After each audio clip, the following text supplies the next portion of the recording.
Welcome everyone to the United Cities and Local Governments Annual Retreat 2025. I don't know how many of these we have done, but I can tell you this is the first one where we start with the Global Taskforce Day. It is the very first one. Thank you, Yunus, for having my back. Thank you. And the question is, every single person I have greeted entering this room today has said to me, what a world. What a world. Let us get it out of the way, the elephant of the room. What a world. How difficult it is to do our job in this world. Frankly. I mean, nothing is safe. All the rules are changing. So then, when you try to organize something like this, a week long of brainstorming, you think, okay, and so it is the time for what? And let me tell you, what we came up with, well, it is the time to regroup. We need to regroup. We need to assess what we have been doing well and what we haven't, what works and what doesn't. And just like last year, we were searching for our common humanity and try to identify how we could contribute to the peace agenda. I think this year we need to continue our path and explore how meaningful partnerships needs to be. And so that is the very reason why we are starting with the Global Task Force today. And it's also the very reason why before we have all the networks that are part of the Global Task Force speak, we'll give the floor as well to our partners within the Global Task Force. We will open up with Lucy Slack from CLGF, that specific session. Allow me just 3 sentences of what we want to do for the rest of the week, also for our political leadership sitting in the room, the mayor of Kitchener, the mayor of Chefchaouen, the president of Nouakchott, mayor of Heidelberg. For all the elected officials, there are many more around here. I see Claire Hatt somewhere, our colleagues from Lyon and from Tours as well. This regrouping needs to be around 3 axes, and we are going to be hearing those 3 axes throughout the week.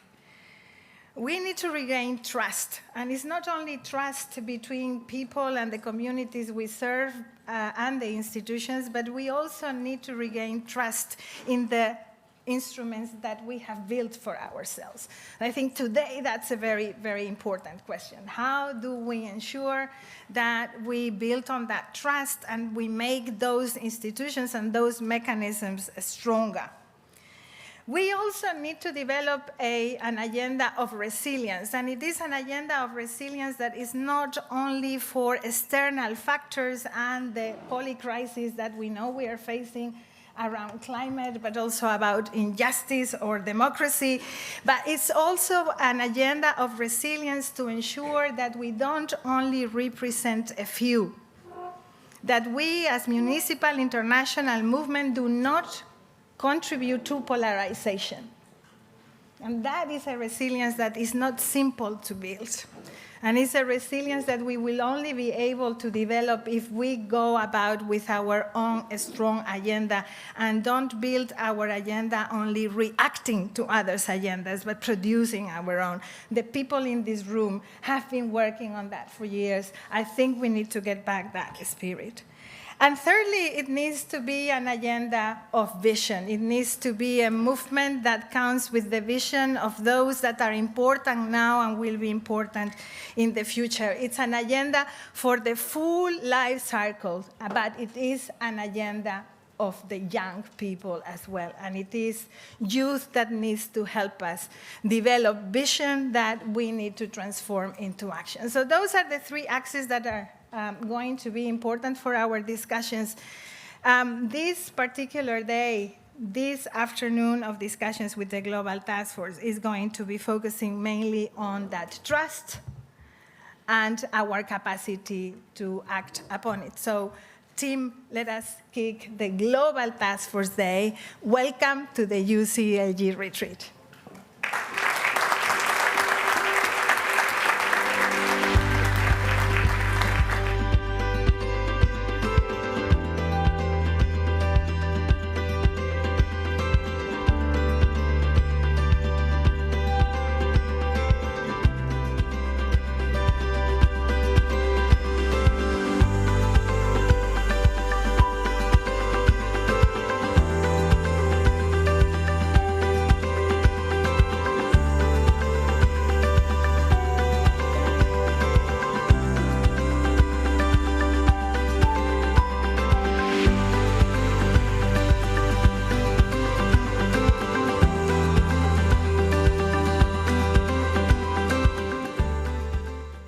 Welcome, everyone. Just a reminder, the Global Task Force is this consultation mechanism that we have created as self-organized constituency. I am very pleased to see all the networks represented here. There are many more in the room. I would like to welcome the representative of Oru Forgar, Carles, welcome. Regions 4, Lauren, welcome. ICLEI, thank you, Yunus, for joining us.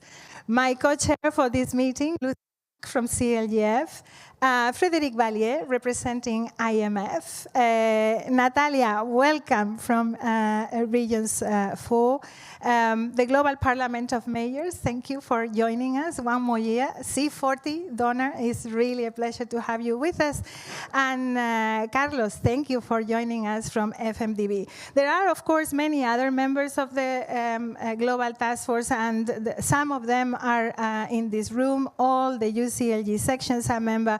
I would like to highlight CUF is also a member of the Global Task Force. There are also many partners. Platforma is also a member of the Global Task Force, and many partners of the Task Force as well. And welcome to you, the representative of UCSI, the Union of Ibero-American Capital Cities, Almudena. Thank you for joining us today. So it's a large constituency that is represented in many diverse forms, and that has been working together to address international challenges and make sure that we bring our voices to the international processes.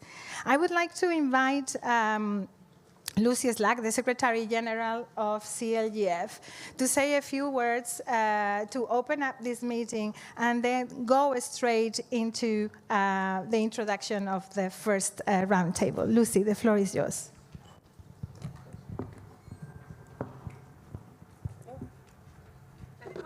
If not, let's do this. Yeah. Morning, everyone, and thank you so much for that, Emilia, and thank you for that introduction. I think it's probably a good thing for us just to kind of like really remember why we're here, why we formed the Global Task Force, and really what the major kind of challenges that we face are, because they are some very much the same challenges that we've been facing for many years, but there are many new challenges. And I would say that another word that we maybe want to really be thinking about this week is the kind of idea of complexity, because I think what we're doing is we're very much moving into a period of complexity in terms of negotiation, in terms of just being able to ensure that we can have a strong kind of voice for local government in the many different global kind of policy debates that we're looking to, and I think so. Thinking around that issue of complexity, thinking about those three things, Emilia, which you articulated really clearly in terms of trust, resilience, and vision, but also really do we want to think about, you know, our focus and our impact. And I think one of the real pleasures of starting this week with the Global Task Force engagement is to really kind of think about the big picture and to really think about what it is that we're working together to do, because the Global Task Force has been an important network, an important convening opportunity for, what, 10 years already? Yeah. Yes, yeah. At least. And I think that you know, we've been bringing new partners on board. I think we really do have a genuinely reflective and kind representative group of organizations around the table. And I think we're still doing something relatively new, which is actually bringing different actors and different stakeholders together to really work through what we feel we want to do going forward. And you know, we know that in the SDGs, one of the big kind of changes that the SDGs and the Agenda 2030 requires is this commitment to multi-level governance. And at the same time, we know that that's very difficult to achieve. And I think it will be something that we'll talk about quite a lot. It will be something which will come up, I'm sure, in many of the presentations today. So I just really wanted to put those two things, Emilia, onto the table, because I think they're also very, very important. And that we don't forget our core kind of objective around democracy and around really representing people and keeping people very much at the center of what we do. So I think just a few kind of reflections, and this section of the meeting is really looking at how we kind of maybe open up new tracks, how we think about new areas, new opportunities, new places and spaces where local government really needs to be present, where we really need to hear the voice of local government, where we need to hear subnational voices going forward. And we've got 4 separate presentations, each coming from a slightly different perspective. And maybe just without further ado, Emilia, I'm just going to open up and go straight to Andrea Ferrari, who's the head of sector for local authorities in the European Commission at DG INPA, who's going to talk a little bit for us about the Global Gateway. Again, another incredibly important policy area that local government needs to be very mindful of. Andrea.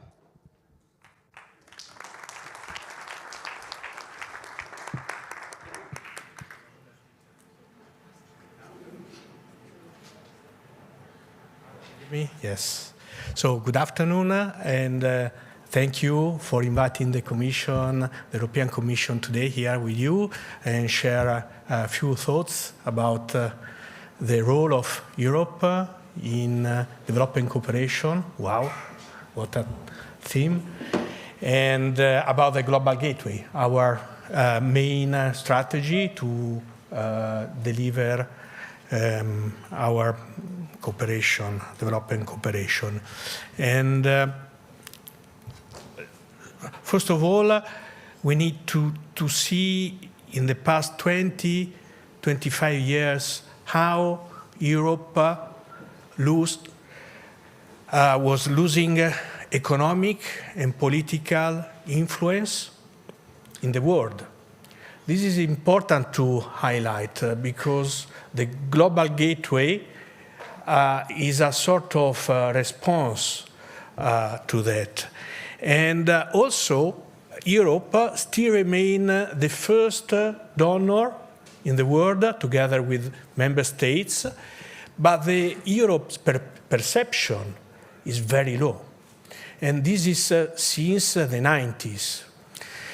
And we see a more and more transactional world, where it's not anymore a relational world where multilateralism can resolve problems. And so we are seeing that in these days in the Ukrainian process. And so DG INPA and the Commission is also changing the way we work to adapt to a new world. We may like it, we may not like it, but we need to adapt and change and try to deliver in a different way. And the EU proposal is the Global Gateway strategy. I think you are familiar with the strategy because it's almost 3-4 years that we are implementing the strategy. And to be honest, I'm starting to understand the strategy in these days. So you are lucky because I can share what I understood from these first years of implementation. So the very first point is that we are moving from a donor-recipient relationship to a real equal partnership. And this is also in our name, because exactly 4 years ago, we changed our name from DG Development Cooperation in DG International Partnership. And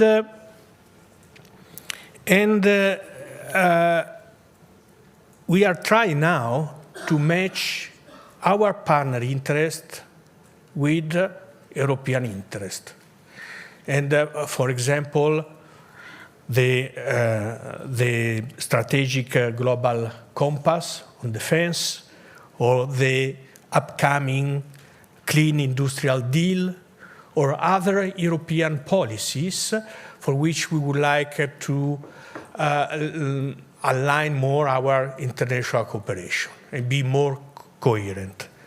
And we would like to do that, deliver the Global Gateway strategy in a Team Europe approach. I'm sure you are also familiar with the Team Europe approach. Is simply that we are going to work together with member states, with European development agencies, with European development banks, with European trade agencies. So we are pool effort together to be more impactful.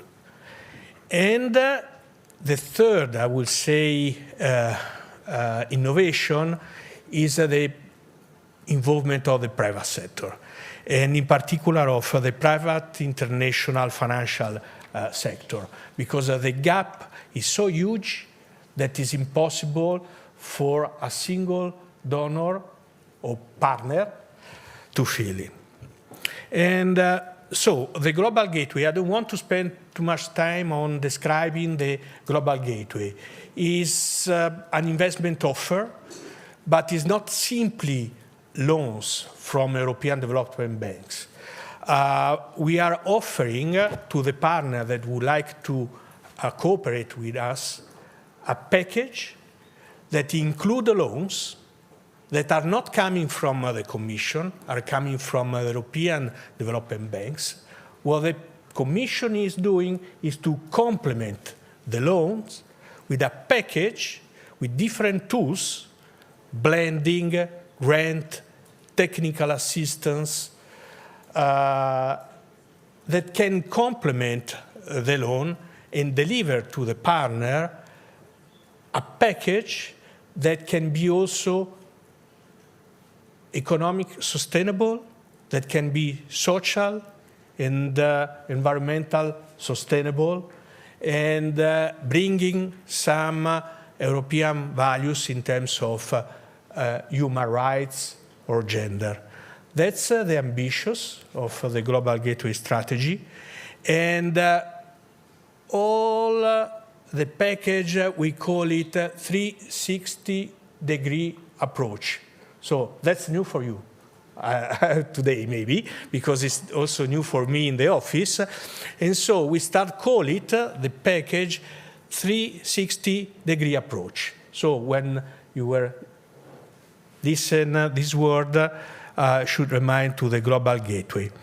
And where the local authorities, local, regional government came in, I would say since the beginning, in the identification of the investment in the country, because one of the ambitions of the Global Gateway is to have impact at the local level with the communities.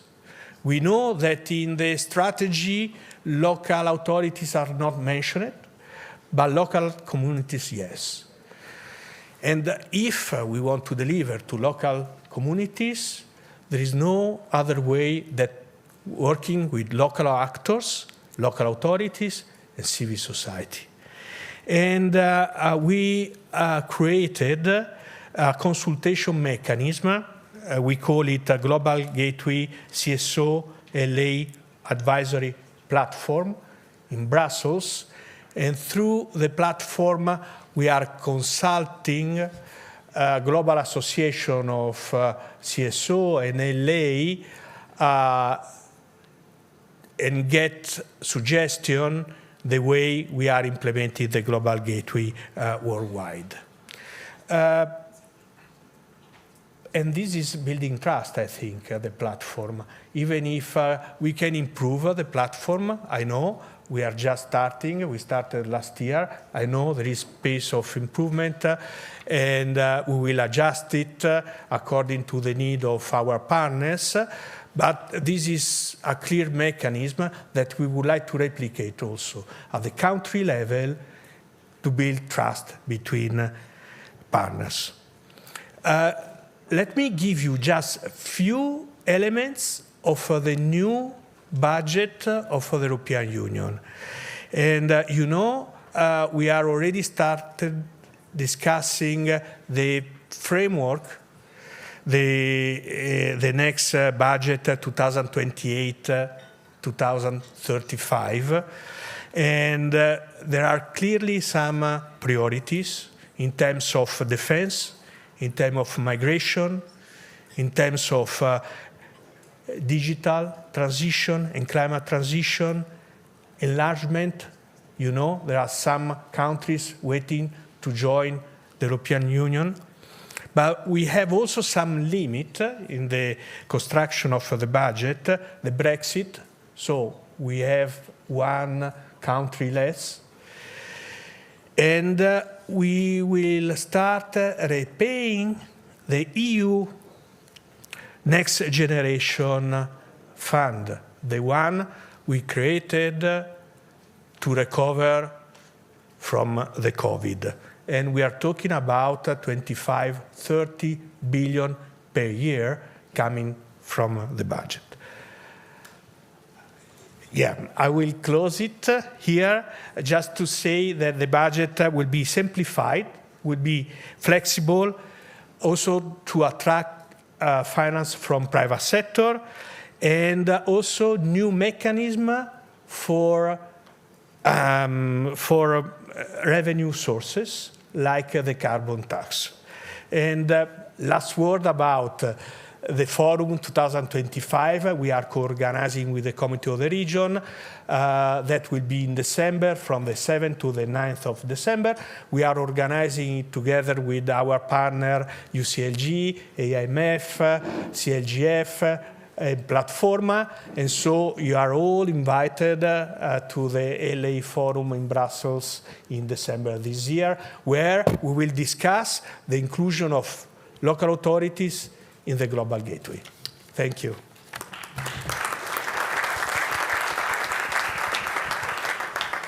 Thanks very much for that. Thanks very much for that, Andrea. I'm sorry to stop you, but obviously we're on a little bit of a time track. But I would say to colleagues, because I'm sure there are questions in the audience, please think of your questions, hold your questions, and we'll come to hopefully a round of quick questions at the end of this session. So, Emilia, handing over to you. Very much. I think what Andrea has brought, he said it at the beginning, is a quite of a change of paradigm that we need to start to understand. And so I think it will be good for us to prepare the questions that we might have for later. Another change of paradigm that one of our critical partners has always tried to do is accelerating Islam transformation and putting Islams in the agenda of local and regional governments. It sounds crazy, but it hasn't always been on our agenda. Let us be frank about it. And Cities Alliance has been making important efforts to ensure that Islams are on our agenda. I think we have somehow succeeded in that, but now also push for a true policy shift. And so I'm very pleased to have Greg Murrow with us, the director of Cities Alliance, and give you the floor, Greg, to talk to us about the Informality Task Force, a new priority for us.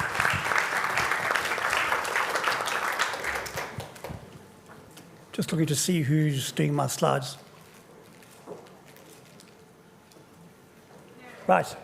So if you look at the top right-hand corner of that slide, you see our logo, Cities Alliance. And underneath it, you see three small words, cities without slums. And that's been our byline since 1999, when we were created. It's not achievable. The levels of migration that we have, the lack of investment in city growth means we'll probably have slums and informal settlements for the lifetime of every single person in this room. But what we can do is we can transform those slums. And we can transform them through upgrading, through the provision of services, economic and social integration, and the creation of resilience and resilient communities. And we can only do that if we do it together. And that is why the whole is greater than the sum of its parts. The more that we can collaborate together, the more we can unlock the power of global collaboration for accelerating slum transformation. So if I can just skip the next slide and go to the next one. Next one. Go to the next one, thank you. So when we were created in 1999, you see there's Cities Without Slums Action Plan in 1999. And UN Habitat had its first global action plan on slums at about that time. They now have their second action plan, which was adopted by the UN Habitat General Assembly 18 months ago. And the Global Action Plan for the Transformation of Informal Settlements and Slums by 2030. And that was spearheaded by the South African government. There were multiple governments involved, but it was spearheaded by the South African government, who also serve on the Cities Alliance Board. And the South African government, together with Habitat for Humanity, decided that the Cities Alliance Partnership and its informality task force that it had would be a vehicle by which we could support the implementation of the Global Action Plan. So if you go to the next slide, we have regular dialogue for stakeholders. Can I have the next slide, please? Thank you. We have regular dialogue and space for stakeholders engaged in slum transformation. And if you look at the bottom right, you can see all the logos of all the organizations who are now involved.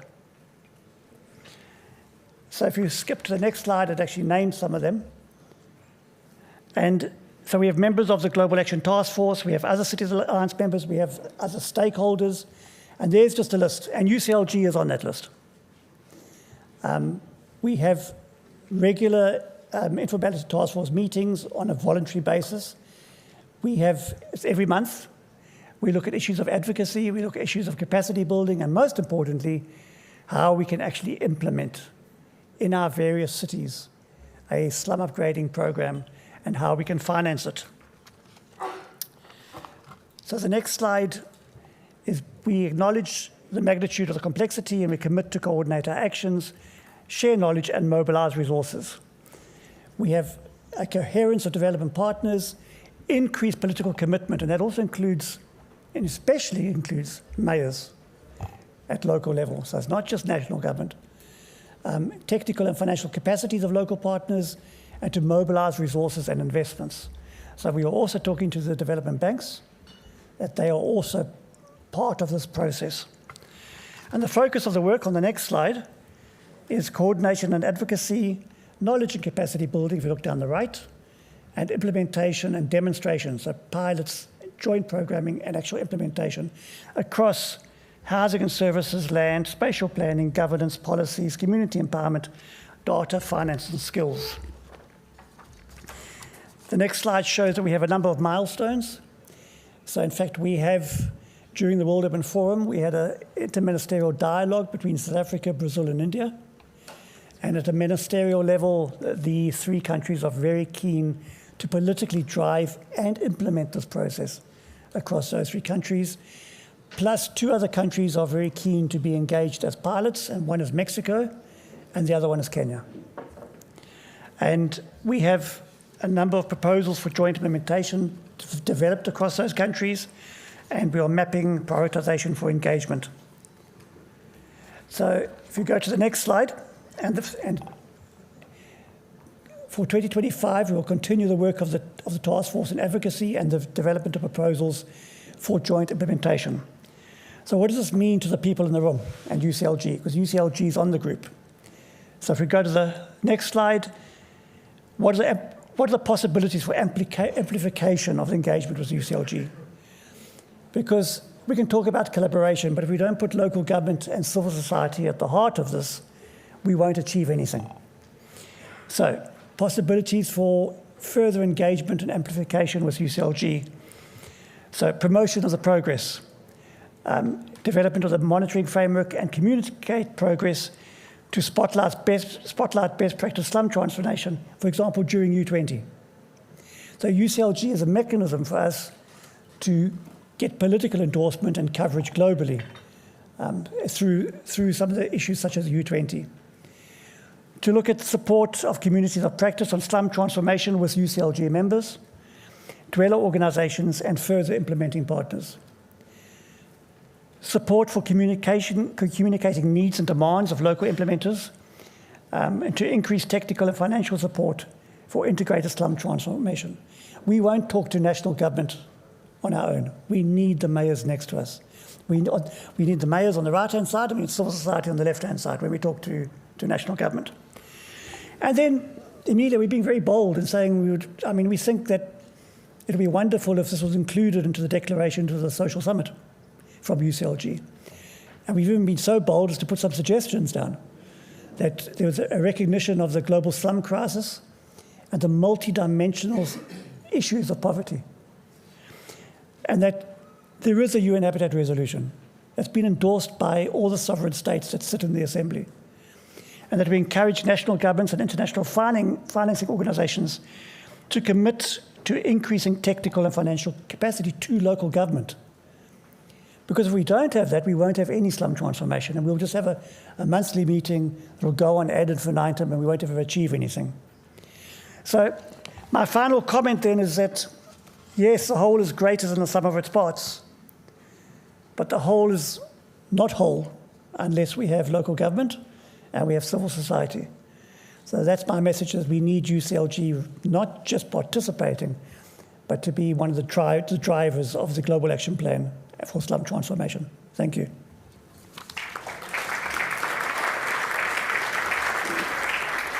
Thank you very much, Greg. Also, we will save questions for later. What I would say, I think this is bigger than any single organization's agenda. I think the issue of informality will need to reach the agendas of the G20. It needs to reach Belém. It needs to reach all the agendas that we are working on together. And the way that we have been approaching this issue might not have always been included in those general policy processes. Certainly a very important issue for the social summit, undeniable. But I do think that we need to break some sectoral barriers when we approach other policy processes. And some of the ones that we have mentioned are certainly shared processes for the Global Taskforce. So hopefully we can have a look at that later in the discussions with the principals. Lucy, back to you. Thanks, Emilia. And I think maybe one other thing just to kind of like reflect on after those first two speakers is also this word investment, which we obviously all focus on very heavily, but I think it's something which is crucially important this year given the Financing for Development conference that's happening, a once in a 10-year event. And I think really thinking about how we can position, support and strengthen local government to be able to be at least in the room at that event, but also more importantly to be able to benefit from some of that investment, and how we as local government support organizations can sort of work with our members and partners on that. So I just wanted to quickly reflect on that. Our next speaker is Sébastien Vauzel, who's the head of the Secretariat of the Local 2030 Coalition. We've been talking as the Global Taskforce since inception about localization of the SDGs, and Sebastian's going to talk a little bit about how we really entrench that in some of the UN processes. Sebastian, over to you. Thank you.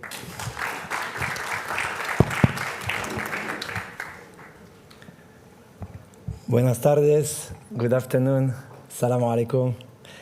I want to briefly present the Coalition Local 2030 and then what we are doing with the Global Task Force. But first, let me just stress, because we are the UN system-wide platform for engaging on localization of the Agenda 2030.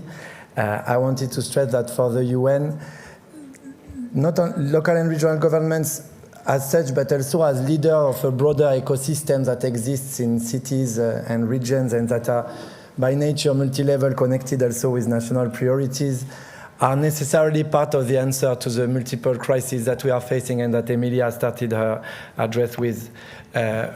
Local level is where the social contract materializes, is where peace is built, is where services are delivered, is where human rights materialize also, is where jobs are created, is where democracy exists or not, and this is why we really need all levels to be taken into account when it comes to sustainable development. This is what the localization is about, connecting different levels and connecting different actors to make sustainable development a reality and to continue progressing in a difficult landscape of sustainable development. So the Local 2030 Coalition is one, as I was saying, the UN system-wide platform for engagement on the localization and advancing the localization of the SDGs. It has 14 UN entities actively participating, but it represents the wider UN system. It's co-chaired by UN Habitat, and a rotating co-chair now is FAO. Before it was UNGP. It's changing every 2 years. And I am heading the secretariat, which is based in Bilbao, Spain. So it was not a long trip to come here. And it's supported by the Spanish government, the Euskadi, the Basque government, the city of Bilbao, and the BBK Foundation. But I want to talk a bit more of what we are doing. And just before mentioning that we have on the one hand these entities, and they are UN entities, and they are our members, but we also have 5 constituencies: local and regional governments, national governments, civil society, academia, private sector, and youth.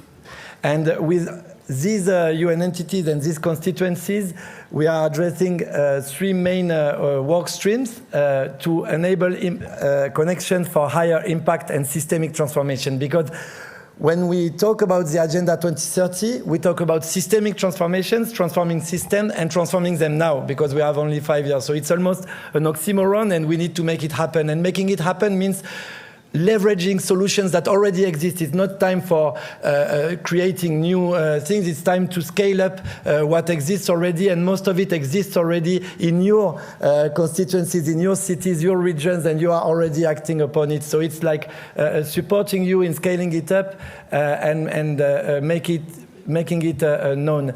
So to make it known, the first work stream is advocacy, advocating not only within the events themselves, but way before, when intergovernmental processes start, and when we have to showcase not only the voice of local players, but also solutions that already exist, and that if they are correctly integrated in the outcome documents and in the global discussions, debate, and decisions, can mean an acceleration of the Agenda 2030 on the ground and a greater impact on the populations. The second aspect of advocacy is to empower people, because one thing is to have local and regional governments and other key players in outcome documents. Another is to use, to leverage whatever in these outcomes documents to make things happen, to impact systems and people. So we are building capacities within the UN system and beyond to operationalize the localization of the SDGs. The second work stream is action, and this is our big focus for the years to come, just because, as I was saying, it's not only time for words, it's time for action and hope. And action means scaling up impact on the one hand, so we have different ways of doing it. One is more on our constituencies side, the hubs, the local 2030 hubs. They are organic, they are not a UN thing, they come from different territories around the world, but they are exemplifying localization as systemic solutions to transform the world, I would say. Another example is the working groups. We have interagency working groups bringing together the whole of UN expertise to deliver solutions and to make the UN system expertise available for those who are making impact on the ground. Another stream under action is localizing finance. How do we leverage finance? And you were mentioning FFD4 to scale up impact, to make finance accessible for local solutions. And I will just mention one example is the localization markers that we have been creating in the coalition. That is a simple tool to analyze and to assess the level of localization of a given project or portfolio, how are local players involved, how it is embedded into local strategies and articulated with national policies, how it is serving what you are all doing on the ground, like access, make services accessible and jobs accessible for the most, for all groups at local level. So this is the localization marker, a way of channeling finance towards local action.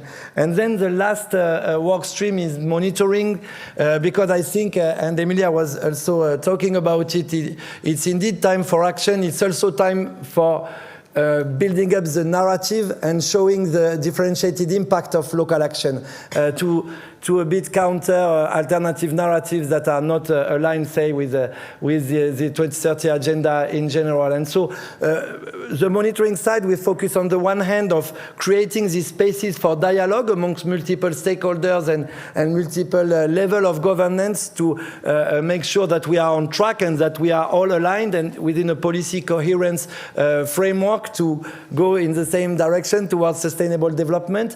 And on the other hand is to create stories, to scale up evidence of the impact of local action, to make sure that when we deliver, we are making it known to everyone. So the power of local action, the transformative power of local action is known. I will stop here, and then I can elaborate if there are any questions afterwards. Thank you. Thanks very much, and thank you for really emphasizing, yes, action, but also scaling up, because I think that's also something which is really critical in terms of the work that we're all looking at as local government organizations. How do we actually get that how do we actually get that shift, and how do we actually scale up some of these things so that it's not a pilot question, but it's something which is happening across the country? And I think that's something which exercises many of us in this room. I know we're very short on time, I'm conscious, so I'm going to hand straight back, Emilia, to you for the next speaker. Thank you very much. I really like to see this selection of alliances and instruments that we have been able to work with. I would just like to make one comment is the creation of Local 2030 was a very big deal for us, for our constituency. And maybe if it would have been up to us on how to shape it, it would have a different shape. But it is nonetheless really a critical instrument that we do have. It is a great achievement that we need to make sure we use right. And so I hope there will be questions following up, and that the work that we do with the Secretariat in Bilbao continues. But it's a big achievement to have governments and other actors and the rest of the UN system identifying with localization. And you can read that in some of the latest documents that have been adopted. And I think that's a perfect transition for the next speaker, which is Sergio Colina, Director General of Sustainable Development Policies of the Ministry of Foreign Affairs, European Union and Cooperation of Spain. And Sergio is going to provide some of the vision that the Spanish government is providing. Spanish government plays a very critical role in supporting Local 2030, but as you also know, is the host of the 4th International Conference on Financing for Development, which is one of the greatest topics we have on the agenda nowadays. I mean, it's not about only the architecture and the access, but also the type of financing. What do we finance, right? And so I don't want to put pressure, Sergio, but we're really happy you are here. Thank you for coming.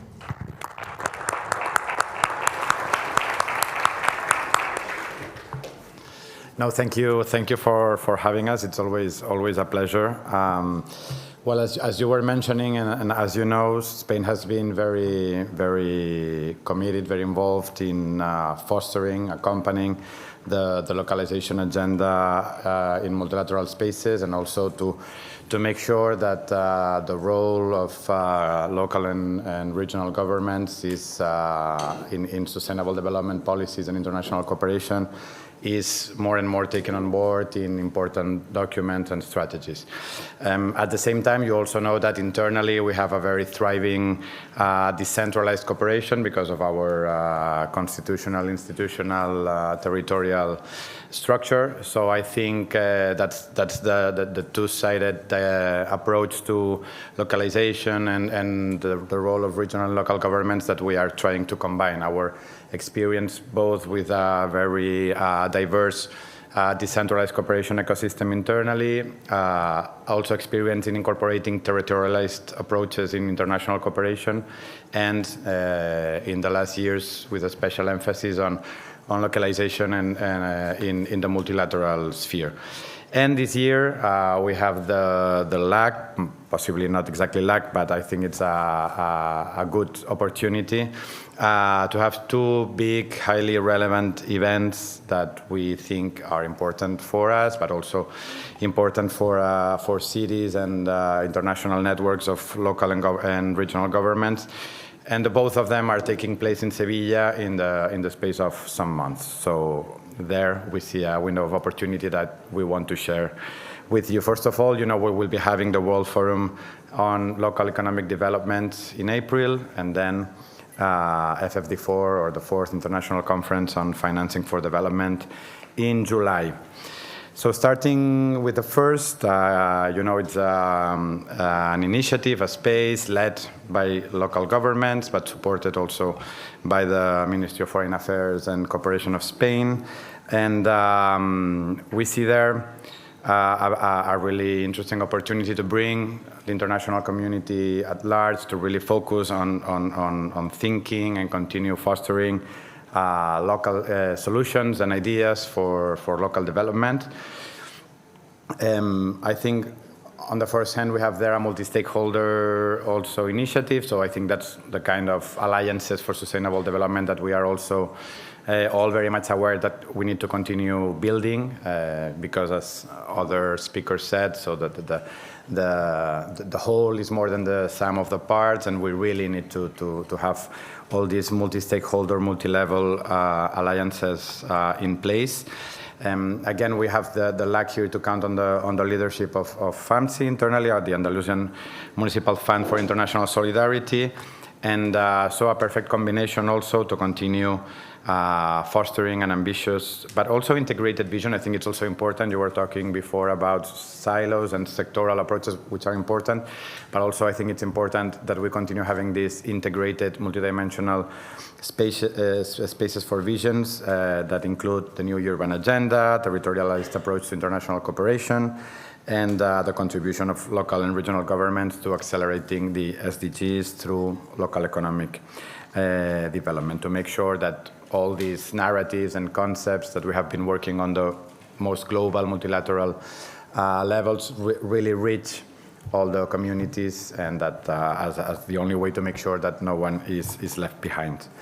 And we also think that in this, what we call now Sevilla One, the World Forum, the LED Forum, also because of its constituencies and its mandate, can put something also important on the table for the final stages of discussions and negotiations on FFD4 that are taking place, have been taking place for the last months, but I think also April, a critical moment for continue bringing ideas to the conversation from local governments.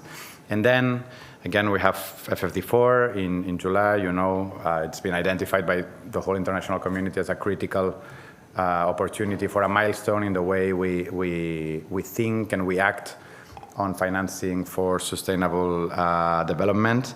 Again, the candidacy of Spain for hosting this conference was always based on committing to and ensuring a broadly inclusive, participatory, transparent process. And we've always insisted that this meant necessarily the meaningful participation of civil society, private sector, academia, but also local and regional governments, all levels of governments involved at all stages of the process. And in the conference. So we are working in that sense with our colleagues at the UN and with many of you. And we think it's the critical opportunity to also bring muscle to this more conceptual work that we've been doing at the multilateral level. So really, now let's think about how we put resources to make that possible, how we finance sufficiently and efficiently, because as you said before, it's about volumes, and of course we need to have a discussion on how much finance are we able to mobilize, but also for what and with whom. So let's also talk about, I think, efficiency, etc., and impact. So how we mobilize sufficiently and efficiently finance for localizing the SDGs, but also, and it's more or less the same, but a different way to look at it, how do we localize for the next decade the FFD agenda, which I think was something that was a little bit there in Addis, but probably we have space to continue building on it. We think that the elements paper, we also put a great emphasis on that in Spain's elements paper for the initial discussions.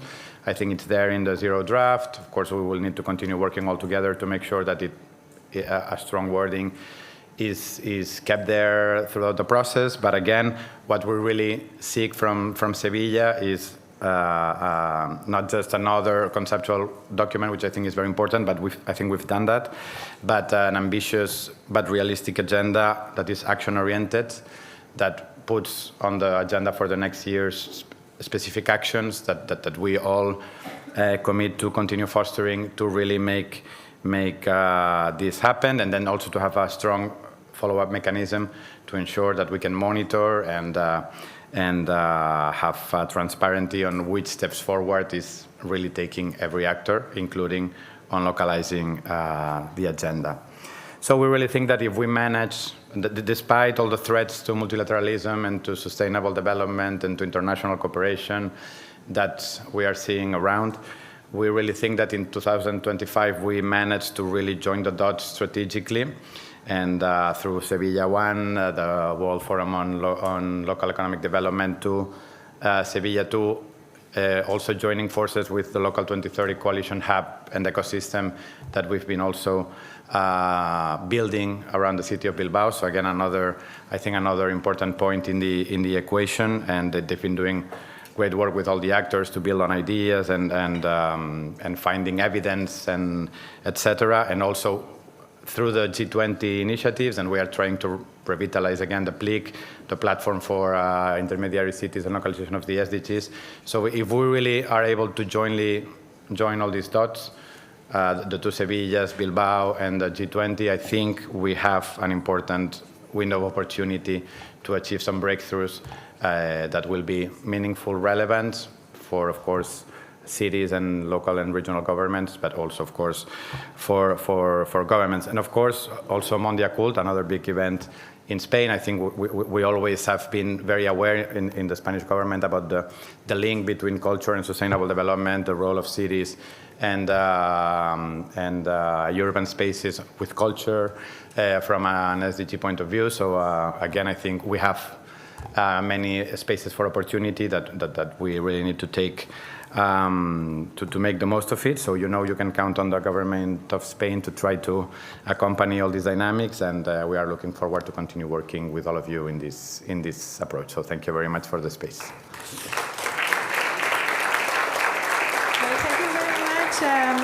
Sergio, for this. I mean, this conference, this Finance for Development conference, is in one way the best of places and the worst of places. It has the two stories. The worst of places is that we're still dealing with our accreditation as local government, and it's just not coming. And we will be able to be there, but acknowledging the group as a political actor is still lacking, and it's a big deal for us.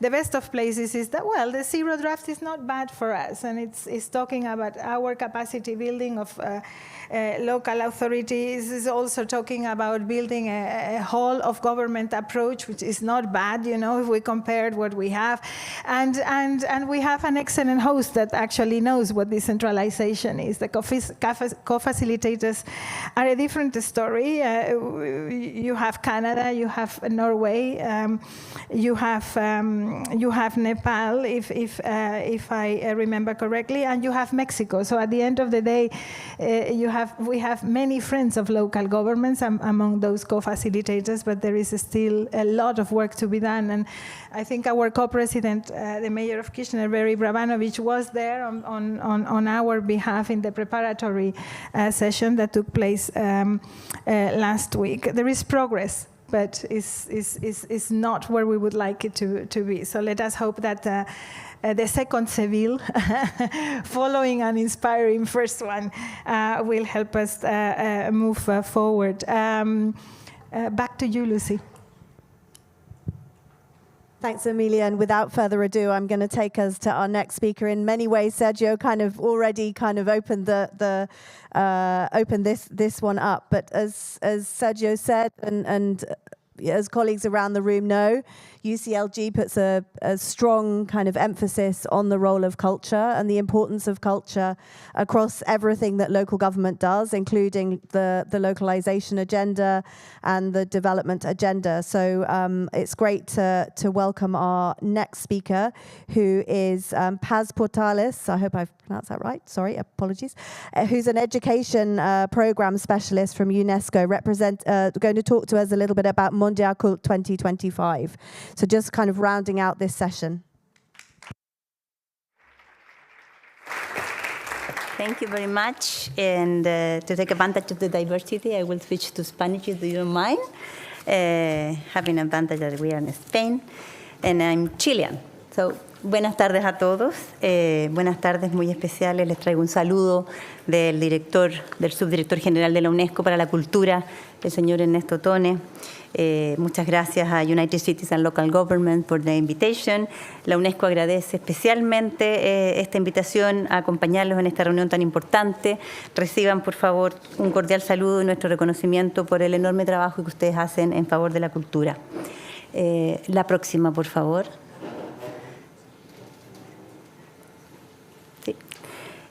Como saben, la UNESCO organiza este año la Conferencia Mundial sobre Cultura y Desarrollo Sostenible aquí en Barcelona, entre el 29 de septiembre y el 1 de octubre, gracias al generoso apoyo de España y la invaluable colaboración de Cataluña y de la ciudad de Barcelona.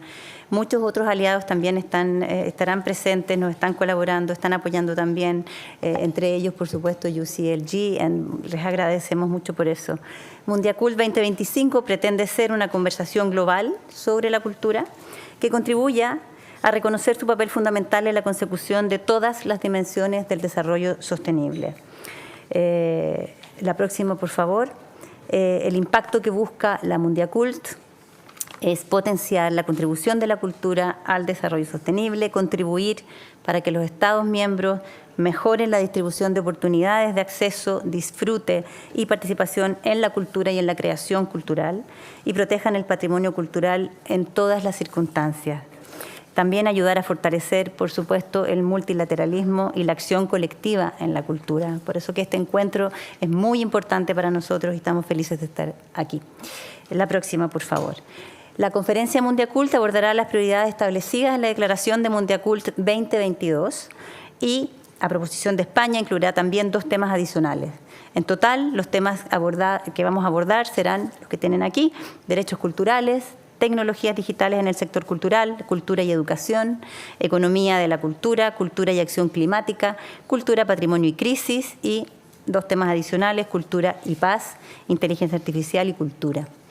Para saber cómo han avanzado las políticas, sus desafíos y oportunidades, la UNESCO ya organizó entre octubre del 2024 y febrero del 2025 consultas intergubernamentales en cada una de las regiones, incluyendo también la voz de la sociedad civil, por supuesto.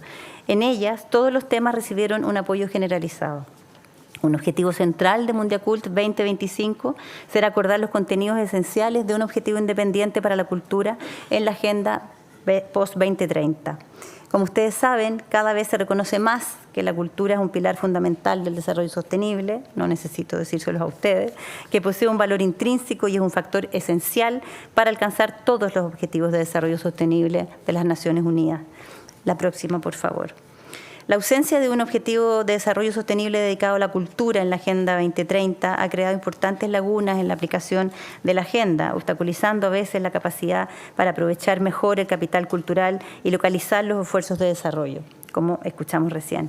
En vista de ello, existe un creciente movimiento mundial que aboga por la inclusión de la cultura como objetivo independiente en la Agenda de Desarrollo Post-2030. En la Declaración de Mundiacult 2022, que también nutre este movimiento, se reconoció la cultura como un bien público mundial y se pidió su integración como objetivo específico en la Agenda de Desarrollo Post-2030. La declaración hizo hincapié en la importancia de proteger y promover los derechos culturales sin discriminación, garantizando el acceso y la participación en la cultura, así como las oportunidades para crear cultura en un marco de derechos humanos. Reconoce también la conferencia y la declaración el papel de la cultura en el desarrollo sostenible, la paz, la estabilidad, la resiliencia, la cohesión social, la protección del medio ambiente y el crecimiento inclusivo. La declaración también insta a utilizar a la cultura para la acción por el clima, la transformación digital inclusiva y la protección del patrimonio cultural en todas sus formas. La siguiente, por favor. Para seguir avanzando en esta agenda, Mundiacult 2025 pretende avanzar en el debate sobre este objetivo independiente para la cultura, proporcionar información actualizada y fortalecer la voluntad política y las capacidades para unas políticas culturales integradas y equitativas. La inclusión de un objetivo independiente sobre la cultura en la Agenda de Desarrollo post-2030 es esencial por diversas razones, como ustedes lo saben, porque la cultura es un derecho humano fundamental, porque es motor del desarrollo sostenible, porque fomenta la inclusión y la cohesión social, fomenta la innovación y la creatividad y, por tanto, impulsa el crecimiento económico, ayuda a crear empleo, fomenta la innovación, etc. La cultura enriquece también la educación y el aprendizaje, aportando perspectivas diversas, promoviendo el pensamiento crítico y fomentando la creatividad. Y la cultura apoya la paz y la reconciliación a través del diálogo y del intercambio cultural, fomentando sociedades más integradoras. Además, un objetivo independiente para la cultura es necesario para la propia cultura. Aumentará la prioridad de la cultura en las políticas públicas, sin duda, mejorará el seguimiento del impacto de la cultura en el desarrollo sostenible y justo y ayudará a construir un ecosistema de financiación más sostenible para el sector cultural. La próxima, por favor.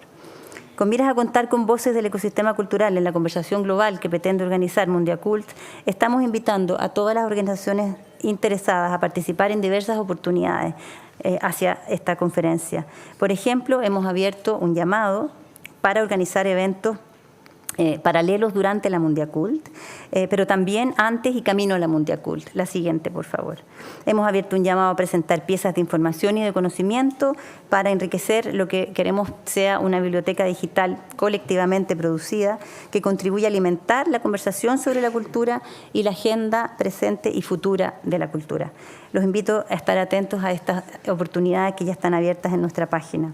Finalmente, decirles que estamos felices de que la conferencia sea en Barcelona, una ciudad que vive su riqueza cultural en cada rincón. Esperamos contar con vuestras contribuciones y vuestra participación y, sobre todo, les pedimos que nos ayuden a difundir estos esfuerzos y sus resultados.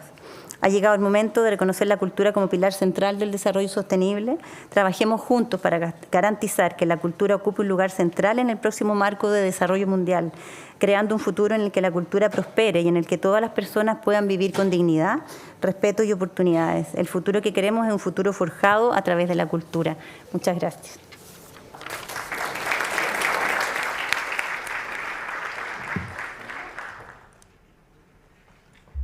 Thanks very much for that and for reminding us of the importance and the kind of, I don't know, how culture really embeds everything that we do. And I think it is really important to remember that.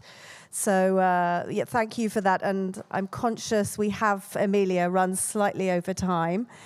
I think we should have some This is a retreat, questions. right? Yes. And so we're not going to be stressing so much about time. We have a round table of members of the Global Taskforce that is going to be starting in a moment. What I would propose, Lucy, is that we start with those questions or remarks to the partners, and that those of you that feel that you can link your remark with the next round table, you save it for then, and then I would give the floor to Pablo to facilitate that session. But let us get out what we need to get out. Let us share what we need to share. And I would invite the partners to react from the table. So we are basically looking at you. Questions from this table to the partners, to the comments that they have made, or do you want to go straight into the next roundtable and try to address what they have said? If I don't see any hands, then I go to you, Pablo, directly, and we can mix. If anybody else wants to ask questions, do raise your hand so that we acknowledge you. Feel free to do that. This is an interactive space, even if it doesn't look like it right now. It will become. It's just the first day. It usually happens on the first day. Pablo. Thank you very much, Emilia. And then the partners can follow after following the presentations from the principals that might be questions or might be some interventions. Colleagues, we are now going to the principals meeting and representatives from all the networks of the Global Taskforce. We will be followed later by a moment of strengthening our Global Taskforce with the new networks and then some different events. We will not be as strict with time, but we will be kind of, I will say. So I might interrupt you. We will open the floor. The idea of this roundtable is strengthening our global task force towards the countdown to 2030. You have received that we want to hear about you about holding positions and building hope in the current multilateral context, lessons learned from 2024 and scaling our self-organization, and finally, strengthen this collaboration towards the 2030 and post-2030 agenda negotiations. Having said this, and allow me to switch to Spanish, queremos dar la bienvenida a la secretaria general de la Unión de Ciudades Capitales Iberoamericanas, la UCSI, Almudena Maillo, y empezaríamos la conversación contigo, Almudena. Tienes la palabra. Si no tienes un micrófono, te lo pasan los colegas. Y bienvenida. A ti la palabra. Pues, thank you very much. Good evening. I'm going to continue in Spanish because I'm representing the region of Iberoamérica. Y es un placer estar con vosotros. Emilia, gracias por invitarme a participar en este encuentro de ciudades, donde me gustaría empezar con una reflexión después de escuchado lo que hemos venido escuchando esta tarde, ¿no? En primer lugar, estamos en ese nuevo paradigma en el que las personas son el centro de todas las políticas, no hay duda, y todas las administraciones están en ello, pero sin embargo existe una desconfianza también de las administraciones. Y ahí realmente las ciudades, lo local, tienen un protagonismo fundamental. En ese sentido, nuestra organización, la Unión de Ciudades Capitales Iberoamericanas, que ya tiene 42 años, siempre ha tenido claro cuál era el papel que tenían que jugar, ¿no? De unión de ciudades, dando respuesta a las inquietudes que tienen los ciudadanos, pero también con el papel relevante que tienen que tener de ser la voz de todas ellas. Muchas veces hablamos de lo local, ¿no? Lo se ha hablado aquí mucho hoy, pero realmente a veces lo local no tiene las posibilidades de tener una voz internacional. Por eso las redes, todos los que estamos hoy aquí, y cada uno de nuestras facetas, creo que tenemos un papel cada vez más relevante y más importante que tenemos que poner en valor, porque somos la voz y representamos a todos esos gobiernos que no tienen esa voz propia o esa capacidad porque están preocupándose de gobernar sus ciudades, ¿no? Por tanto, con ese objetivo, nuestra organización, entendiendo, además, y coincido con las nuevas directrices que está trabajando CGLU con Naciones Unidas, de cuál es ese papel que tienen que tener protagonistas las ciudades. Organizamos en Madrid este año ese primer encuentro de ciudades iberoamericanas que tenía como objetivo el poder llevar cuáles eran esas preocupaciones, no solo de los gobiernos locales, sino de la propia sociedad, en un encuentro multinivel y multilateral, donde se escuchó las voces de los gobernantes locales, pero también de la sociedad civil, de la academia, tan importante todos, para decir cuáles eran esas preocupaciones y elevarla a la cumbre de jefes de Estado y de Gobierno de Iberoamérica. Yo creo que es un paso importante que en la propia cumbre donde se reúnen los jefes de Estado y de Gobierno iberoamericano, la voz de los alcaldes tenga una participación propia, ¿no? Y tengo que destacar que esas preocupaciones se centraron en 4 temas, ¿no? Después de estar 2 días de debate profundo de cuáles eran esas inquietudes de las ciudades, se centraban en muchos temas que se han tratado hoy aquí, ¿no? La innovación, la retención del talento en las ciudades, cómo podemos ser capaces de atraer talento a las ciudades y preservarlo, pero también la importancia de fortalecer los gobiernos locales, en el sentido de que tenemos que tener a buenos gobernantes, buenas ideas, no solo hablar de presupuesto, que también es importante que se ha hablado aquí, sino también decir cuáles son los temas que preocupan a las ciudades, porque el tercer punto era la seguridad, hacer políticas que sean inclusivas para que las políticas que impulsa cada una de las ciudades puedan llegar a todos los ciudadanos y ser capaces de dar respuesta a esas inquietudes. Y por último, y aquí yo creo que es donde juega este papel importante este encuentro que hoy tenemos, y que Emilia, fuiste tú la que llevó esa mesa precisamente, en la importancia de llevar la voz de las ciudades a todas las redes y no cansarnos de decirlo, ¿no? Es verdad que hemos hecho un avance importante, lo decías tú, Emilia, hace un momento, pero tenemos que insistir y no caer en la autocomplacencia. Yo creo que tenemos que ser conscientes de la responsabilidad que tenemos de llevar esa voz a todos los encuentros, y por tanto nosotros como organización, junto con CGLU y todas las organizaciones que están aquí, pues seguiremos llevando esa voz de las ciudades, pues desde por supuesto a la cumbre de cultura que tendrá lugar aquí en Barcelona, en Sevilla, en todos esos lugares, porque tenemos esa responsabilidad, representamos a muchos ciudadanos y la voz de las ciudades son importantes que sean escuchadas, porque tienen ese conocimiento muy cercano y representan realmente. Vivimos en una sociedad de ciudades ahora mismo, ¿no? Nunca el siglo XXI se podía definir mejor como el siglo de las ciudades. Y por tanto, ese papel activo que tienen que conseguir las ciudades para el desarrollo local, el desarrollo global, es fundamental. Ya no se puede pensar hablar de economía global sin hablar de economía local. Y por tanto, yo creo que este encuentro, pues para mí es un placer estar hoy aquí y no cansarnos y asumir esa responsabilidad que tenemos de llevar la ciudad, que al fin, la voz de las ciudades, y dar respuesta a esas inquietudes que tienen los ciudadanos. Yo creo que de esa manera responderemos a ese distanciamiento que tienen los ciudadanos respecto de los gobiernos, porque conseguiremos dar respuesta a las inquietudes que tienen los ciudadanos.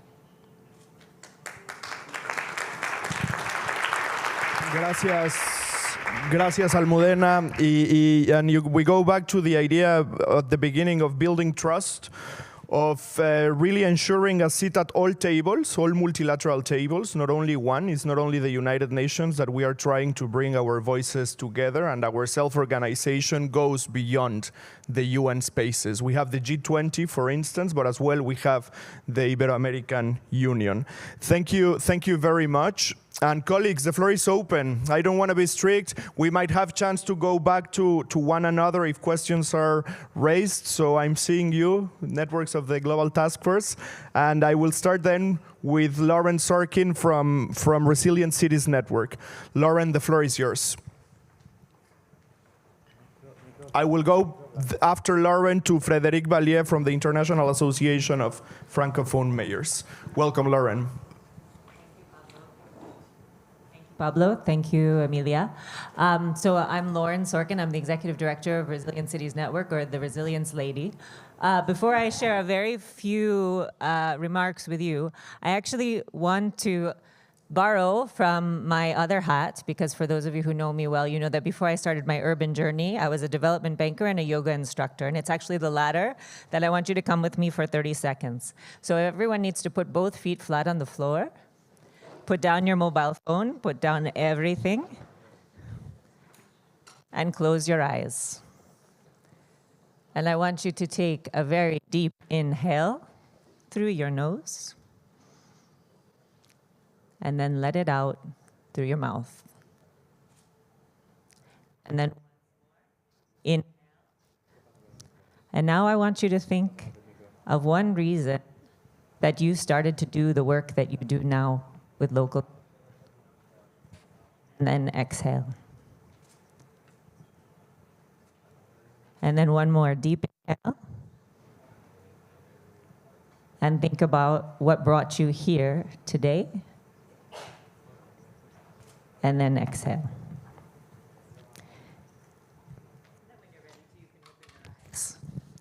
In resilience practice, we say that everything has to have multiple benefits. So now, I hope you are more relaxed and focused. I hope you are calmer, because as Emilia said, what a moment.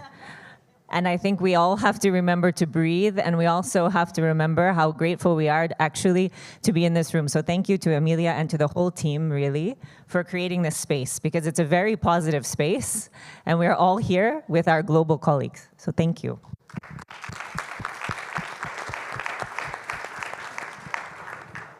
In this moment, I definitely don't take for granted, as you can hear, that we're in a room with people who value globality, and with people who are invested in doing things with cities and communities.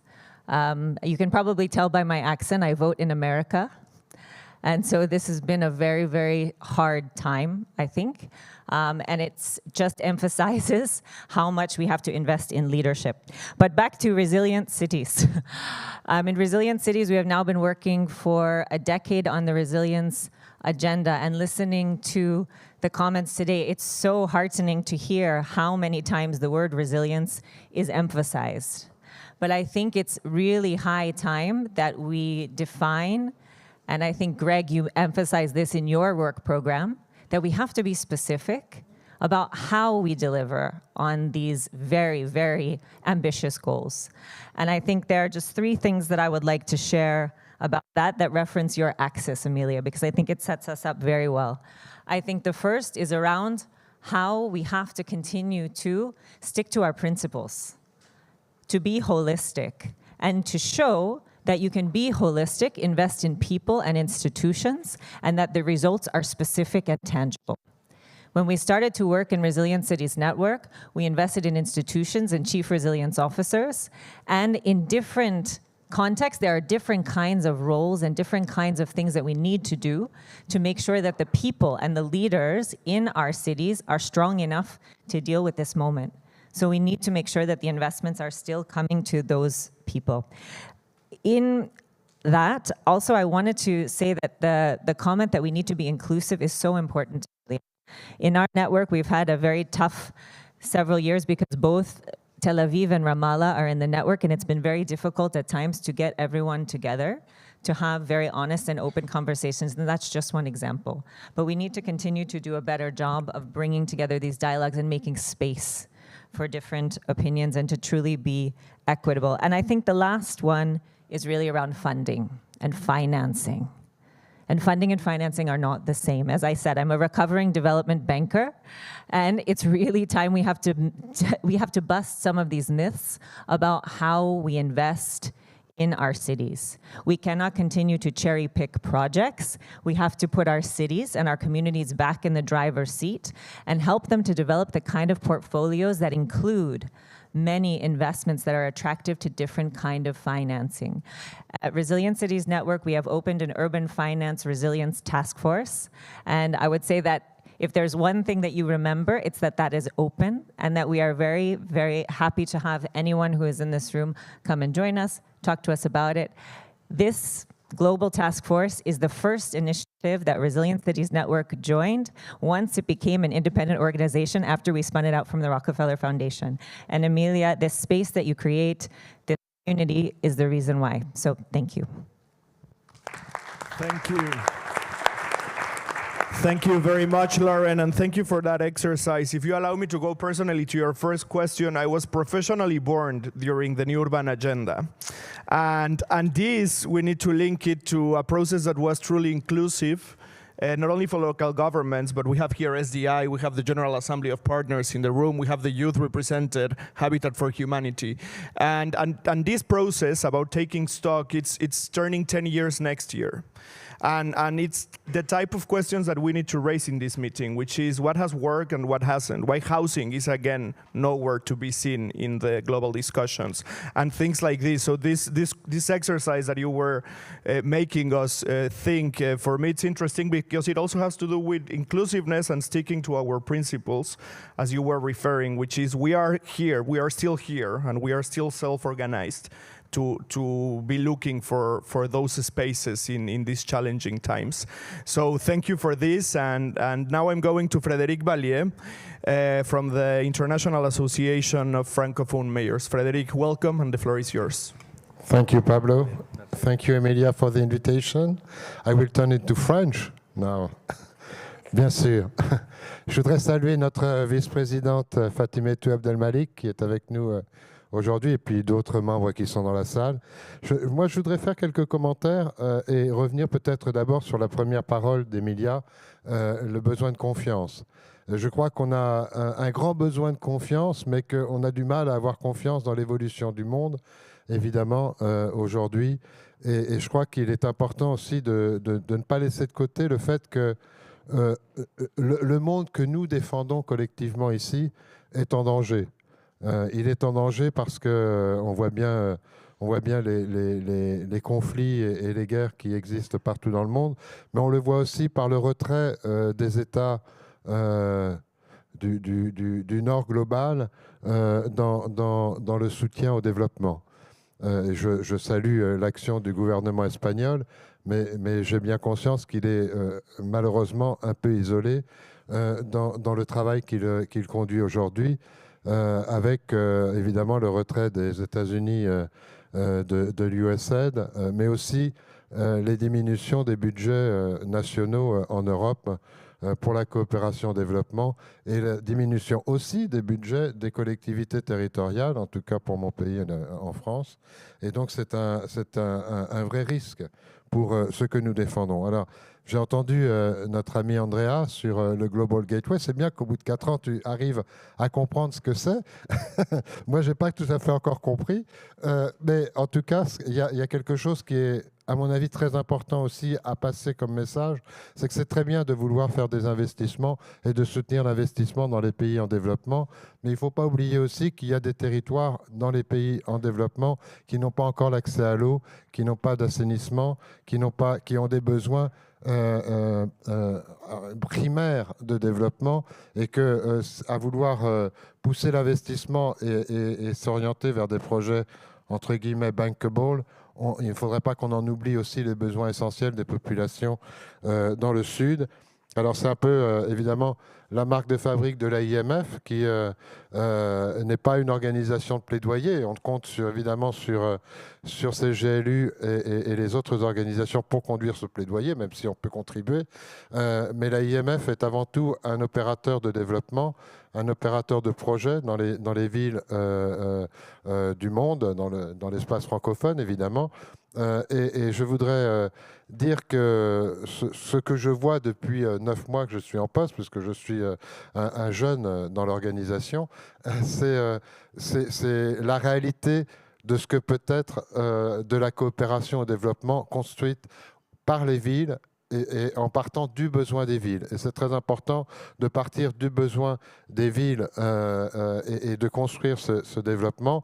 On était il y a 15 jours à Nouakchott chez le docteur Abdelmalik et pour le 2e forum des villes du Sahel, et donc nous avons discuté avec des villes qui viennent de pays qui sont en crise, avec des besoins très spécifiques, et nous allons conduire des projets aussi dans ces territoires-là, avec le souci de prendre en compte leurs besoins et d'amener nos partenaires du Nord à s'investir aussi dans des territoires qui sont difficiles à porter. Et on va continuer ce travail, on le fait avec d'autres villes. Alors, je voudrais dire aussi que la situation géopolitique est quelque chose qu'on ne doit pas mettre sous le tapis. On a ici des gens qui viennent du monde entier, et c'est la force de ces GLU de pouvoir rassembler justement des collègues qui viennent de l'ensemble des pays. Mais demain, il faudra reconstruire les territoires qui ont été détruits, et les collectivités locales devront être en première ligne pour construire un autre possible pour le futur. Et je crois que c'est ce à quoi nous devons nous atteler avec nos petits moyens, mais aussi avec la parole forte de nos élus qui peuvent avoir une action. Et je voudrais aussi saluer le travail qui a été fait avec M. Guterres à New York, et la reconnaissance que nous avons acquis à ce niveau-là avec le groupe de femmes leaders qui ont conduit ces négociations avec encore Abdelmalik, Fatimetou Abdelmalik à la tête de ce travail, mais aussi en Europe avec l'accession à la présidence du Conseil d'un ami, Antonio Costa. Donc je crois qu'il est important aussi d'identifier nos points de force dans les différentes institutions internationales pour pouvoir se rappeler à leurs bons souvenirs, mais ce n'est pas la peine avec Antonio parce qu'il ne nous a pas oubliés, et aussi dans toutes les sphères internationales où nous pouvons conduire une action et porter la parole des gouvernements locaux. Merci. Merci beaucoup, Frédéric. And you were exactly referring to the advisory group on local and regional governments from the UN Secretary General, which was, yes, co-chaired by our co-president, Madame Fatimetou Abdelmalik, and by the government of Spain as well. The importance of decentralized cooperation to rebuild trust, and what we do in the end, which is facilitating the political voices of our membership to be included in the multilaterals systems. Andrea, Greg, and Paz, you let me know if you want to react. The floor is open, and I will give you the floor if you want to directly react to any of the comments of the networks of the Global Taskforce.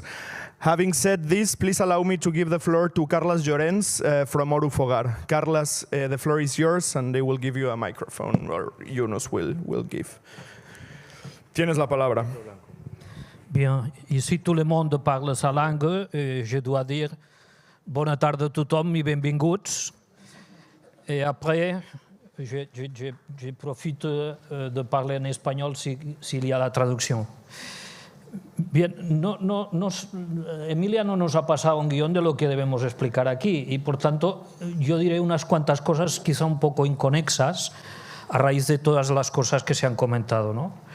Bueno, la primera cosa que yo quería comentar es que nosotros estamos trabajando en algo que Sergio ha citado, ¿no?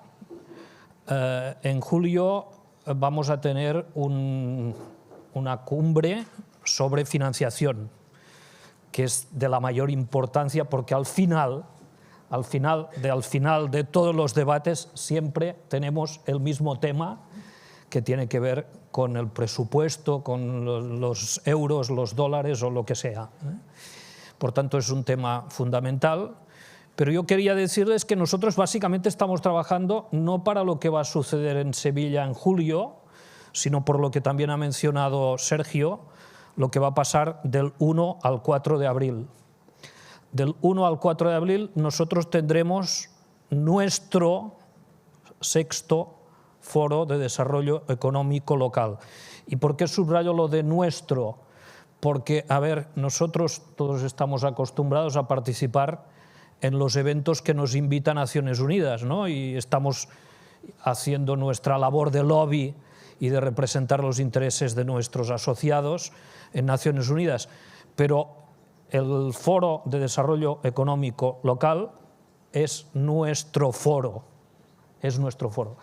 Y vale la pena decir que desde siempre lo hemos organizado CGLU, Orufogar, PNUD y la OIT, con una contribución esencial que es la de FAMSI, que vuelven a albergar de nuevo. El primer foro fue en Sevilla y de nuevo del 1 al 4 de abril vamos a tener el Foro de Desarrollo Económico Local en Sevilla. Por tanto, en Sevilla, en julio, una cumbre muy importante sobre financiación, pero en abril este foro que organizamos nosotros. Es un foro donde se va a hablar de financiación, se va a hablar de la política de los cuidados, se va a hablar de territorio y, bueno, Emilia ha empezado diciendo what world, ¿no? ¿Qué mundo en el que estamos, ¿no? Bueno, en Sevilla vamos a tener 4 días para hablar de todo eso. A ver, nosotros nuestra reflexión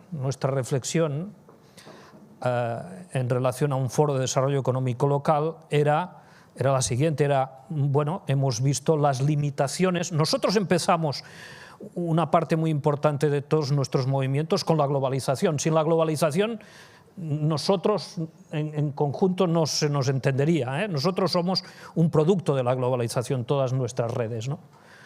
Pero hemos visto en los últimos tiempos los límites de la globalización y hay quien ya habla de la posglobalización. Y en este sentido, pues viendo las incertezas y las pandemias y los bloqueos y las guerras y etcétera, pues ya hay quien habla de la necesidad de tener una cierta reindustrialización, de garantizar una cierta soberanía alimentaria, etcétera, etcétera. Bueno, en esto estábamos de cara a este foro de Sevilla, cuando un señor de Estados Unidos nos ha puesto frente pues la posglobalización total, hablando básicamente de un tema que son aranceles.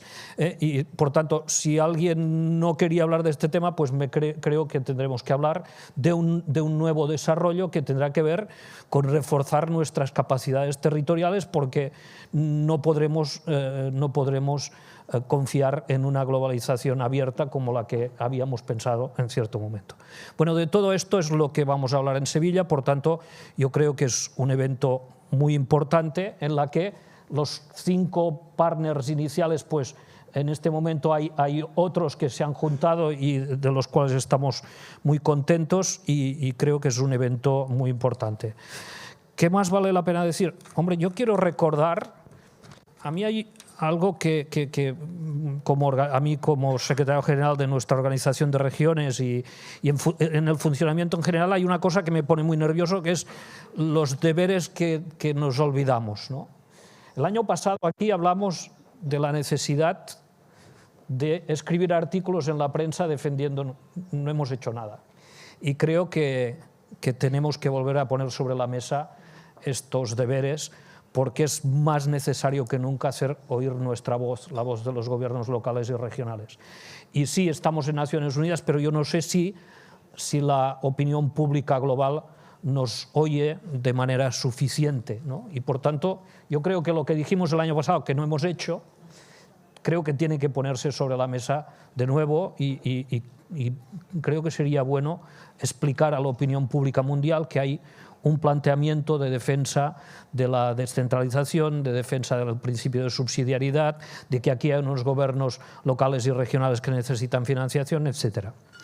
Y finalmente, en este turno que no se sabe muy bien cuáles los temas a tratar, yo quería comentarles que nosotros como organización, y lo digo porque quizá podamos compartir muchos el tema, nosotros evidentemente estamos en todos los frentes, vamos a estar en Nueva York a principios de marzo con el tema del Comité Jurídico de la Mujer, estamos en el tema de la sostenibilidad, en la localización, en todos los temas que se pueda estar, bien o mal, pero yo debo decirles que en este momento nosotros tenemos una presión brutal,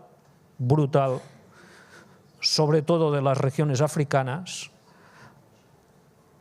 muy preocupadas por el bloqueo que ven que se está produciendo, sobre todo en Europa, para la inmigración. Y las regiones africanas en este momento nos están pidiendo, oiga, aquello que ustedes hablaban de la cooperación, pues oiga, pues si ustedes van a cerrar fronteras, pues algo más tendrá que hacerse. Y nos están pidiendo que impulsemos, sobre todo, proyectos que impulsen puestos de trabajo para jóvenes. Esto es la presión más grande que nosotros tenemos en este momento y quería compartirlo porque creo que en este sentido se tendrá que trabajar una barbaridad viendo este mundo en el que nos encontramos, en el que los bloqueos y las fronteras se van a reforzar. Thank you very much, Carlos. And yes, please. On migration, after this segment, we will be relaunching our call to action on local migration and refugees with the mayor's mechanism of the GFMD. To let you know that our LED forum will be presented as well during the marketplace after this session, and that many of the things that our partners were referring, such as the local way to Seville, it's what we are building in the first Seville that Sergio mentioned. We invite you as well to follow the policy brief that was sent by the the Global Taskforce, which entails all the thematics that we are discussing and identifies the milestones of 2025, which from where we received your input. And finally, we invite you as well to follow the Global Taskforce policy brief on finance for development that was presented by our co-president, the Mayor of Kitchener, last week in the PrepCom 3. It's a policy brief that we developed together with UNDESA, UNDP, and UNCDF that entails many of the things that you were referring. Having said this, I have on my list first Emilia from UCLG and then Donna from C40. So Emilia, the floor is yours. Thank you, Pablo, and thank you, Carles, for saying publicly that there is no script in this meeting. There is really no script. That's what this meeting is about. I mean, we are going to be a full week together, many of us. Some of you are only going to be able to join us tomorrow, but we will continue constructing that joint agenda. The aim of this session is to actually put on the table what we are concerned about, what is actually that broader view that we have as principals, as actors within our networks, about what should be the next step of our work together as self-organized constituency. And I wanted to take the floor here now, Pablo, because we have had, I mean, some of you have referred to the great job that was done by the advisory group. Co-chair Fatimetou Abdelmalik is indeed here with us. The government of Spain was there, but there is also representation in the room from many of the cities that have been active there. But we have also received news on the advisory group. The Secretary General of the United Nations has sent a letter to the advisory group members saying, congratulations for what you have achieved. We have the mandate to produce a report with proposals on how to enhance your voice in the system. The member states have mandated the UN Secretary General. Now consider your work as advisory group done. But I will continue to work with your organized constituency to bring this forward. And that is something that we learned about last week, that the members of the Global Task Force came together about in an online meeting to say, okay, what next now? Because the Pact of the Future has this wonderful article, it is 55, that calls for this action. But the question is, I mean, what kind of shape are we going to give to that? But above all, what are the next important steps for us? How do we tackle this? And what does actually regrouping mean? Because, of course, the Secretary General can say the group of the advisory group with them. But, I mean, in his interlocution, it could be. But from our perspective, it is not done at all. Because what we got in that article is not really what we had in mind. So we are much more ambitious than that. And now there is a strategy that we need to follow. So part of the discussions that we need to have in the following weeks, okay, what are the next steps? And allow me to give you a couple of hints. We were with the Secretary General, I think 1 week ago, and we asked him, okay, what do you mean by this? What do you have in mind? And above all, what can we do to make your proposals succeed? And what he said to us was, you need to do your homework with member states. You need to explain to them what you mean, and you need to make sure that member states understand from a broader perspective what it means to have local and regional governments more active with enhanced participation in the system. And it will not be easy. You will need to explain to them that what your organized constituency is trying to do is not bring domestic affairs to the international arena. And that, in a context like this one, will not be an easy task. Okay, so as we usually do, we pick up these challenges, right? And I think it's today and tomorrow, but also in the coming weeks, we need to see, okay, how can we strengthen our voice, and beyond being in the different places like Carles has set out, we are going to be there as organized constituency. What else do we need to do?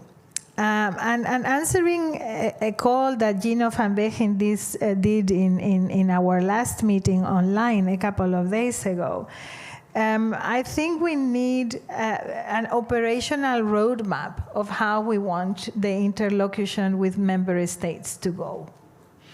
And there are a couple of issues that we decided in the past that were interrupted by COVID, I would say. We had agreed as Global Taskforce that we would call together the Friends of Cities, the Friends of Local and Regional Governments in New York every time we go to New York. When COVID came, that was really interrupted, but I think we need to go back to that. And I agree with you, it's not only about them coming to the Local and Regional Governments Forum, but it's about a specific meeting. I mean, we are doing that. The European networks are having that interlocution with the Europeans. We regularly meet with them, but maybe it needs to be a more structural part of that. Second thought, and I have a third one, I will finish with this. Second thought is we are approaching for the different processes, for Belén, for the different COPs, we are approaching the facilitators of the international processes. I think we need to do that stronger as Global Task Force. I mean, they need to be convened by the Global Task Force, the facilitators of those processes. And finally, I think it is unavoidable for our members, the political leadership, to address their capitals and also tell them what we expect. So those very concrete steps is something that I would propose to think about in the coming days. And then finally, I think we are ready as Global Task Force and also other interlocution mechanisms like the LGMA, but also the Urban 20 co-conveners. We are ready to strengthen our governance and our interlocution with the international system. I think many parts of what we do are working well. It's about building that up and being ready for that. It's not something that we need to come out of Barcelona with answers. It's work that we need to do in the coming days.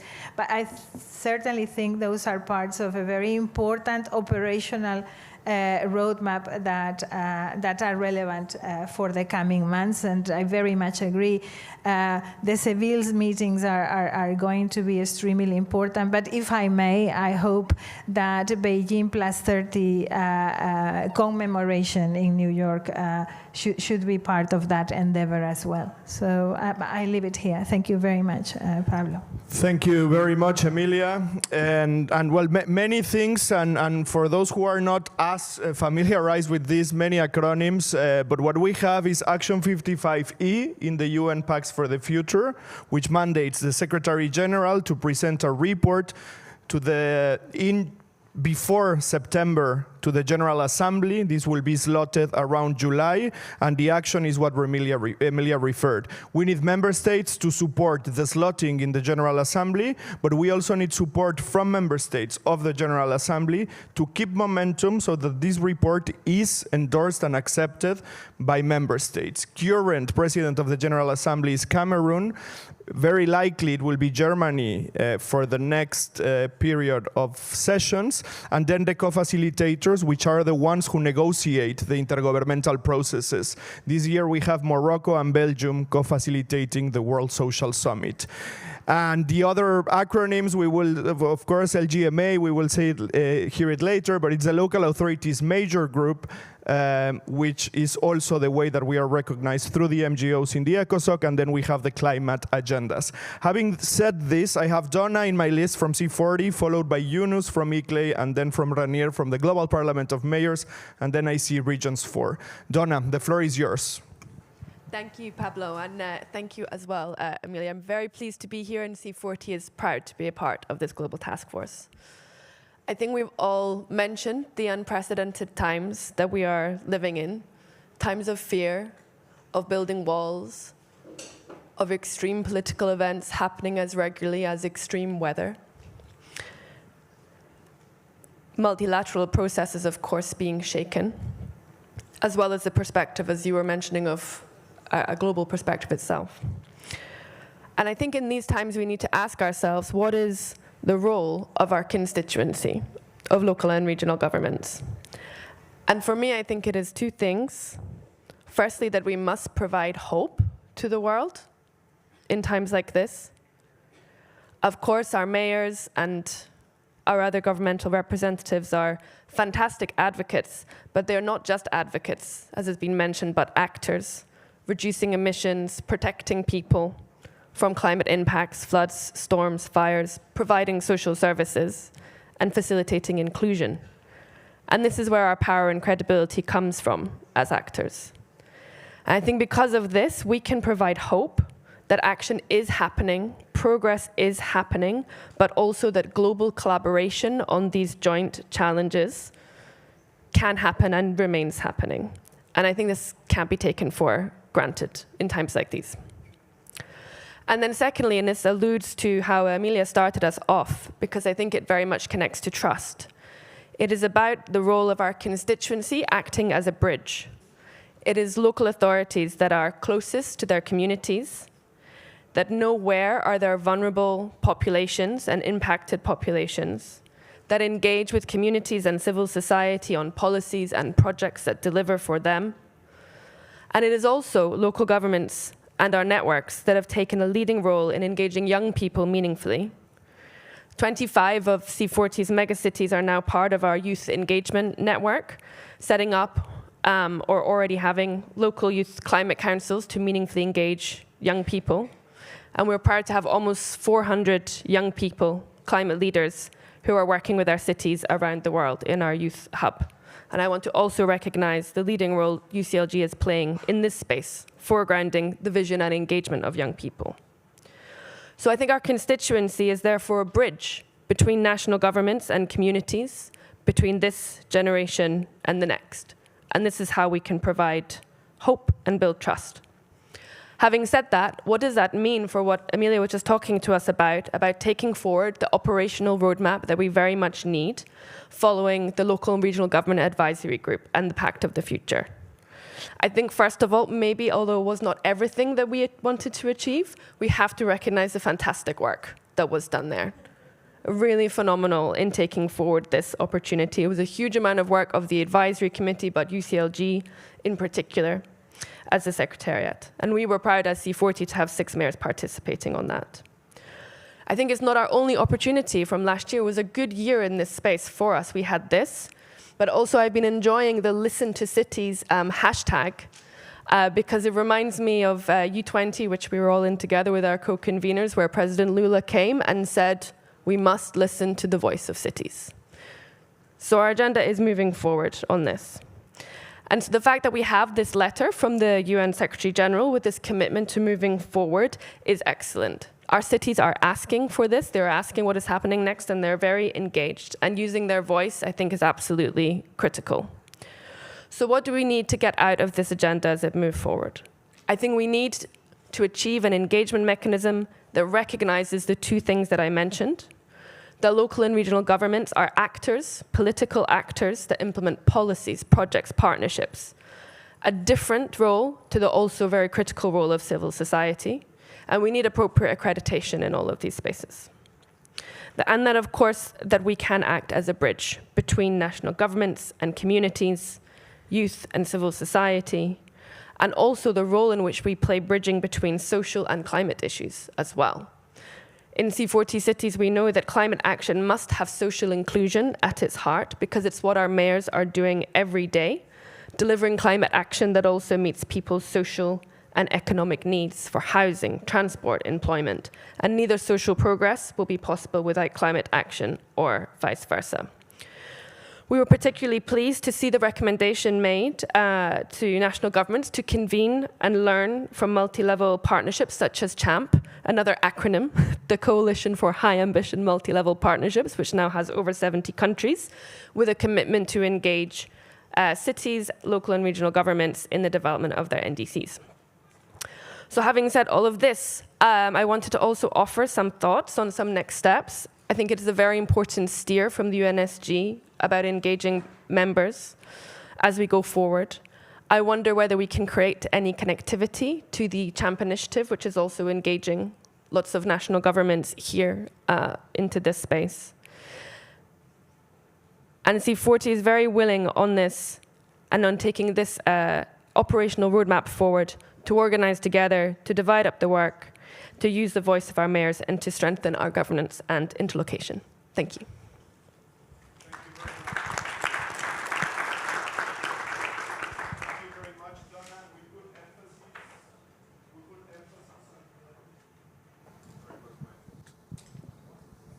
Yeah, we put emphasis on the other multilateral spaces and as well the three calls that you were referring to. And if I ask my colleagues to put the timeline that was sent by the SG, this is particularly what we are calling, which is a different type of accreditation, a differentiated status from NGOs, which is the current one we have, and then the recognition of full political actors, being local and regional governments, as elected officials with political mandates. This is a timeline that was sent. We have the 4th conference on financing. Then when we have the high-level political forum this year in 2025 and the General Assembly. So the document is to be drafted before June. It has to be consulted not only with member states, but with our self-organized constituency and UN agencies. And it has to be slotted in the United Nations General Assembly this July. It has to survive politically in the UNGA from July until September, which we will start with the 80th session. As you can see, there is a bit of decalage, as Emilia has referred before, in terms of the suggested hearings, because they also include 3 hearings with the UNSG after the General Assembly. These being the World Social Summit in Doha, COP30 in Belém, and the G20 in South Africa. Also to be confirmed when our constituency will be traveling to both Tshwane and Johannesburg in the highest level. This is what we have, and as you see, we need member state support in all the process, but we also need to be politically consulted before this is slotted to the GA. This to have in mind in terms of the timeline, and that yes, the 3 claims that Donna were referring is how our advisory group on behalf of the GTF recommended to be there. So Yunus, the floor is yours, and we also come after, as Emilia said, ICLEI's proposal to discuss this operational roadmap.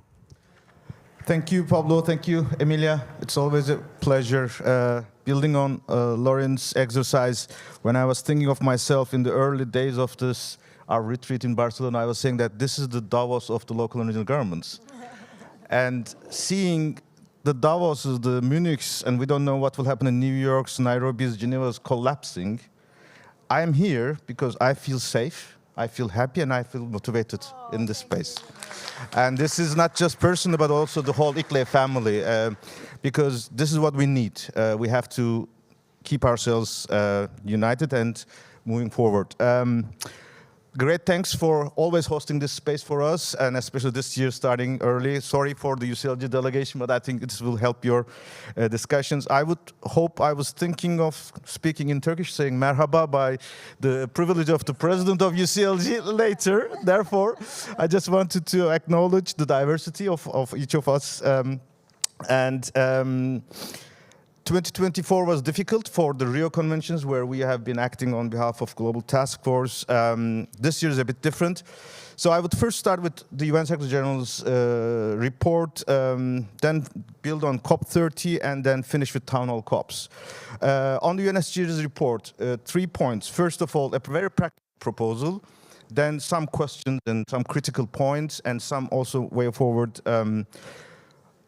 First of all, fully agree that was a remarkable achievement, but I'm worried, or I'm just asking ourselves whether anyone outside our circus knows this. So the first proposal to the UN Secretary General, when I read the letter, he says, we have now a UN global strategy. And in the letter it says, global strategy with big G and big S. But where is this document? I know it's on the website, but I think we should ask the UN Secretary General to put it in a letterhead of UN Secretary General, circulate it to all UN institutions and all member states, that they are aware what has been this strategy. So this was something can be moved forward. But now coming to the critical points. Yes, it was, and building on what Emilia was saying, it was referring to a number of processes, but for example, I didn't hear any role of UN Habitat Assembly, the resume sessions in May. Let's remember UN Habitat Assembly was serving to this process, and I think we are very happy. We have also a new leadership. We were always happy with the UN leaderships. Juan Clos, Maimuna Sherif, the ones that I am aware of, and now Ana Claudia, who is the new, I don't want to call sheriff, but the new leader in town, that we are hoping to have a lot of contributions from her experience and leadership, particularly with Brazil, slums, the social inclusion, that is a lot of things that she could bring forward. On the Friends stuff, we noticed that after COVID, that Friends of Cities turned into Friends of UN Habitat, which we were not aware. And building on our experience in the UN climate negotiations, which we have been inspired with the New York Friends of Cities, we have created Friends of Cities towards Paris. After Paris, we have turned it into UN FCC Friends of Multi-Level Action. And I also recommend now we take this in New York, in Geneva, in Nairobi, we create UN Friends of Multi-Level Action so that we build this forward. This doesn't speak against Friends of UN Habitat. We have no objection to that. But our cause is different than this purpose, and I think UN Habitat will also be encouraged and help with this thing. Of course, we discuss about a lot of process, but let's remember, we also don't know what is the new UN that is coming. What is the new UN Secretary General that is coming? So we should be thinking not just anymore the current statu quo, and this is the moment we should start to speak loud, because the new UN multilateralism can go everywhere, anywhere, nowhere. And we want to go to somewhere that we want to be in.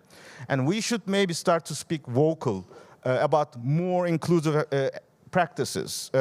We know the UN is facing huge processes, challenges. Budgets, institutions are expected to be broken down. They're already started to broken down. So we may not find the same UNs that we have been familiar with anymore. Or they may come back to us to help them to survive.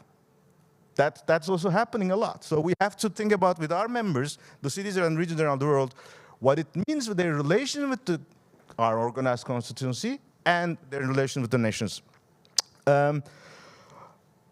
Tomorrow, there will be a very important meeting hosted by China in their capacity as the presidency or monthly president of the UN Security Council. We should all have a look at what's going on there. And it's good that you will be here still as the UCLG and Global Taskforce.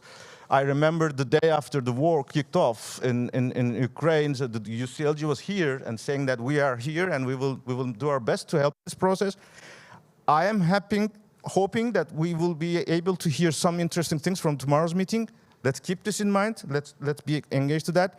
Definitely Germany and UNAT we have to think about. I see Mayor Würzner here and all the German partners. Of course, we will see what's going on Sunday.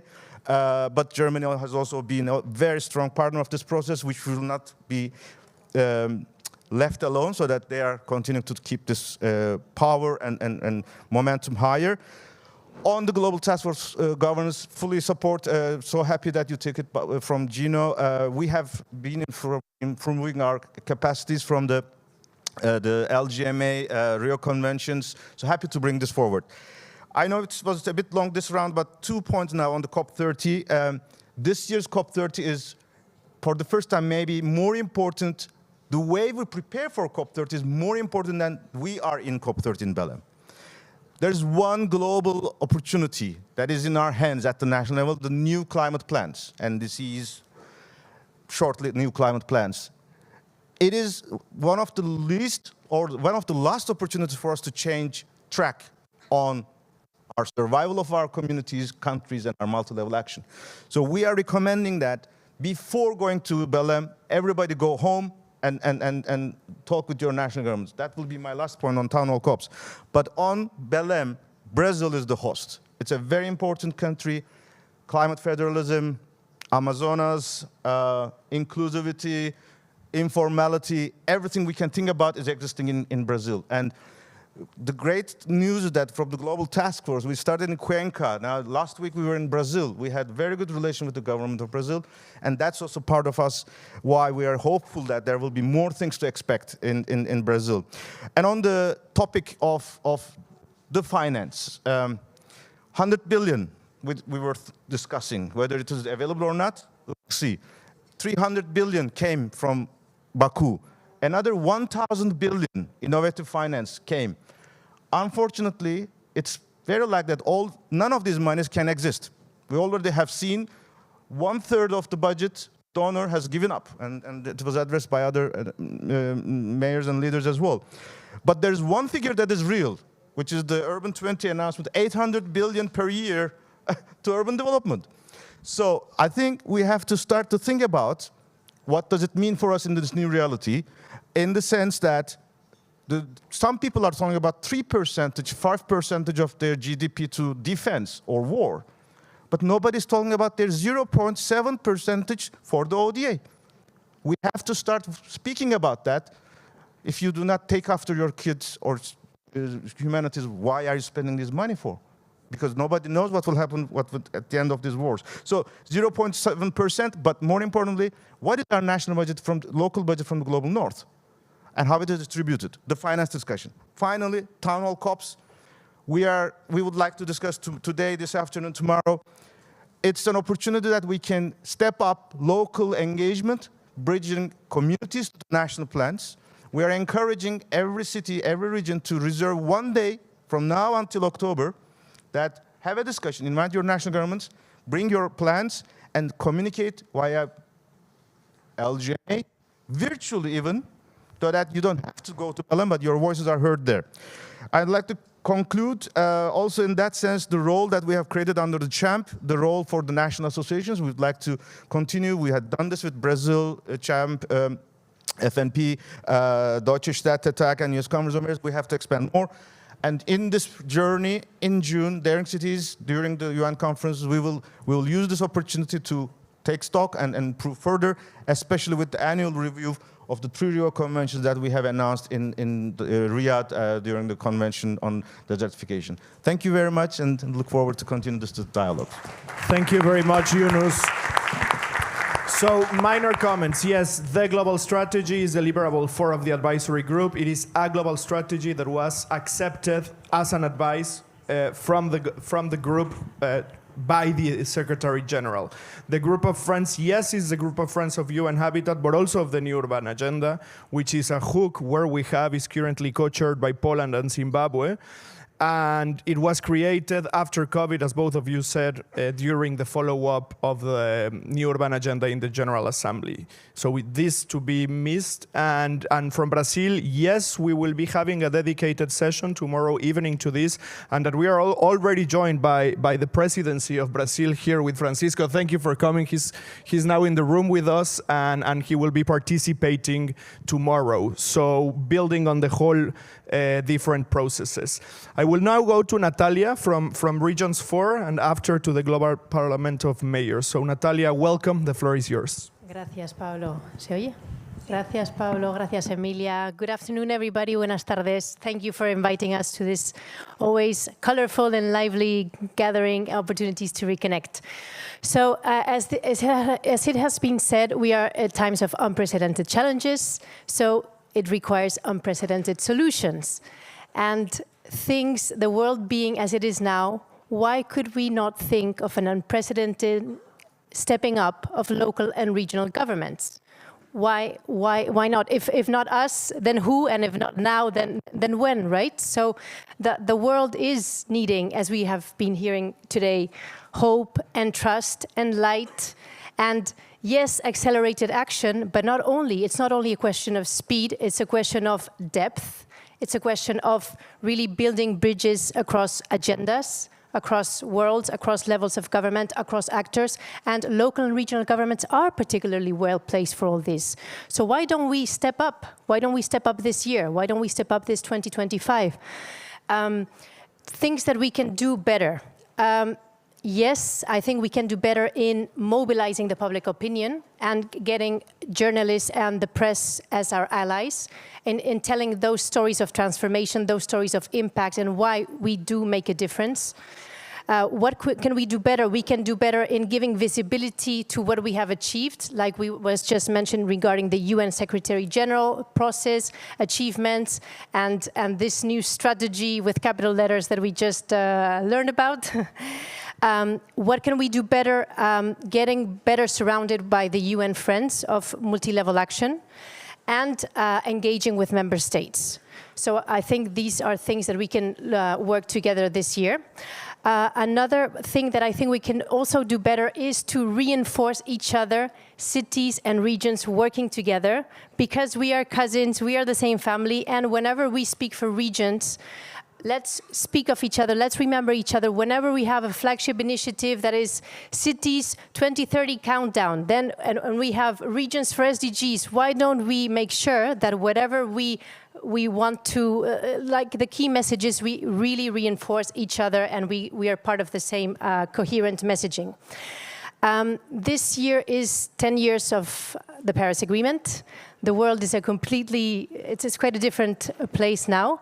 And the NDCs that are due this year, the national determined contributions that were due in February and have been postponed because states were not presenting them on time, they are actually our last chance to keep the 1.5 alive. So it is a very critical year for climate action. And we have to show that if national countries, if state parties fail or step down, that some nationals will step up. We are there. We are already demonstrating. We have ambition, and we are concretely acting on climate. And looking back at the Paris Agreement, also 10 years was when we launched the Regions Adapt initiative, which was the first global initiative to support regions in their adaptation actions. And back then, in 2015, it was a struggle to position adaptation higher in the political agenda. It was seen as an agenda more of the global South countries. And what a difference today, when every corner of the world is already facing firsthand the climate impacts, when we think of the devastating floods in Valencia, when we think of the wildfires in California. So it's all over the world. And this means that adaptation, and we have to think of adaptation differently, not as an afterthought, not in a way that is in reaction, but really anticipatory, really transformational, really meaningful, and building resilience from the territories up with the natural ecosystems and with the social and cultural ecosystems. And local and regional governments are particularly well placed to do that as well. So I just wanted to bring those 2 points as well. I think maybe another element of things that we see advancing is nature, that we are understanding that nature is our greatest ally in the fight against climate change, and we're seeing greater inclusion, greater consideration of nature and biodiversity conservation in the strategies for climate action, and that's also like a promising sign. And last, because it hasn't been mentioned, this year we'll also be mobilizing around the UN Oceans Conference. I think several of us here, there's this a new ocean rising coalition of coastal cities and regions. So that's also an avenue in which we can collaborate and work together this year. Thank you very much, Natalia. And it's clear in this type of sessions the added value of the Global Taskforce, because I think there are not many organizations in the world that are involved in all intergovernmental processes of the United Nations. So it's also the added value of us making the link between them. And thank you for bringing the Oceans Conference in Nice and the Coastal Cities Coalition. I'm going now to Ranier from the Global Parliament of Mayors. The floor is yours. Thank you, Pablo. And as we are almost reaching 5 o'clock, which is the end of the session, right? I try to be short, as especially Natalie and Yunus were especially saying things that were in my mind. So I try to only focus on one or two things. First of all, yes, thank you, Emilia, and thank you, Pablo, and the whole team of UCLG, that we can gather here. And Yunus, you said it, it's the same with me. I feel much more happy and safe here than alone home watching, following the news all the time. And that's why it's good here. And also, Lauren, thank you for this exercise. Very rarely you have exercises like that in gatherings like that. And if I would have added another question in between inhaling and exhaling, would have been, what is your #1 goal for 25? Because as we are looking back, what Pablo said we should do, and you did that, and looking forward, how can we judge whether we've been successful last year or not, if we are not judging that alongside goals we were setting, right? Of course, we achieved a lot of good things, and we should stay positive, but also when we look at the bigger picture, and Lauren, you said you're voting in the US. I like this. I like how you say that. And I'm voting in Germany. I'm also having hard times, therefore. And you can say I'm voting in XYZ, and I'm having a hard time. So it's the same for all of us. So I'm just saying, when we look at the bigger picture, obviously we were not successful. The opposite is reality, and in a very dramatical way. I just came back, spent a week in Ukraine, and not that I didn't know how bad it is, but feeling it is a different thing. And it was really more difficult to recover from this journey than from other journeys, I must say. But I would like to refer also to the wonderful speakers we had at the beginning of our session. And very rarely we hear from institutions, big institutions like the European Commission, a sentence like, obviously we have failed and obviously we have to change our strategy. And you said that. And I was very thankful that there is an honest approach and mood in this conference here, in this gathering. And I think that's exactly also how I understood what you said.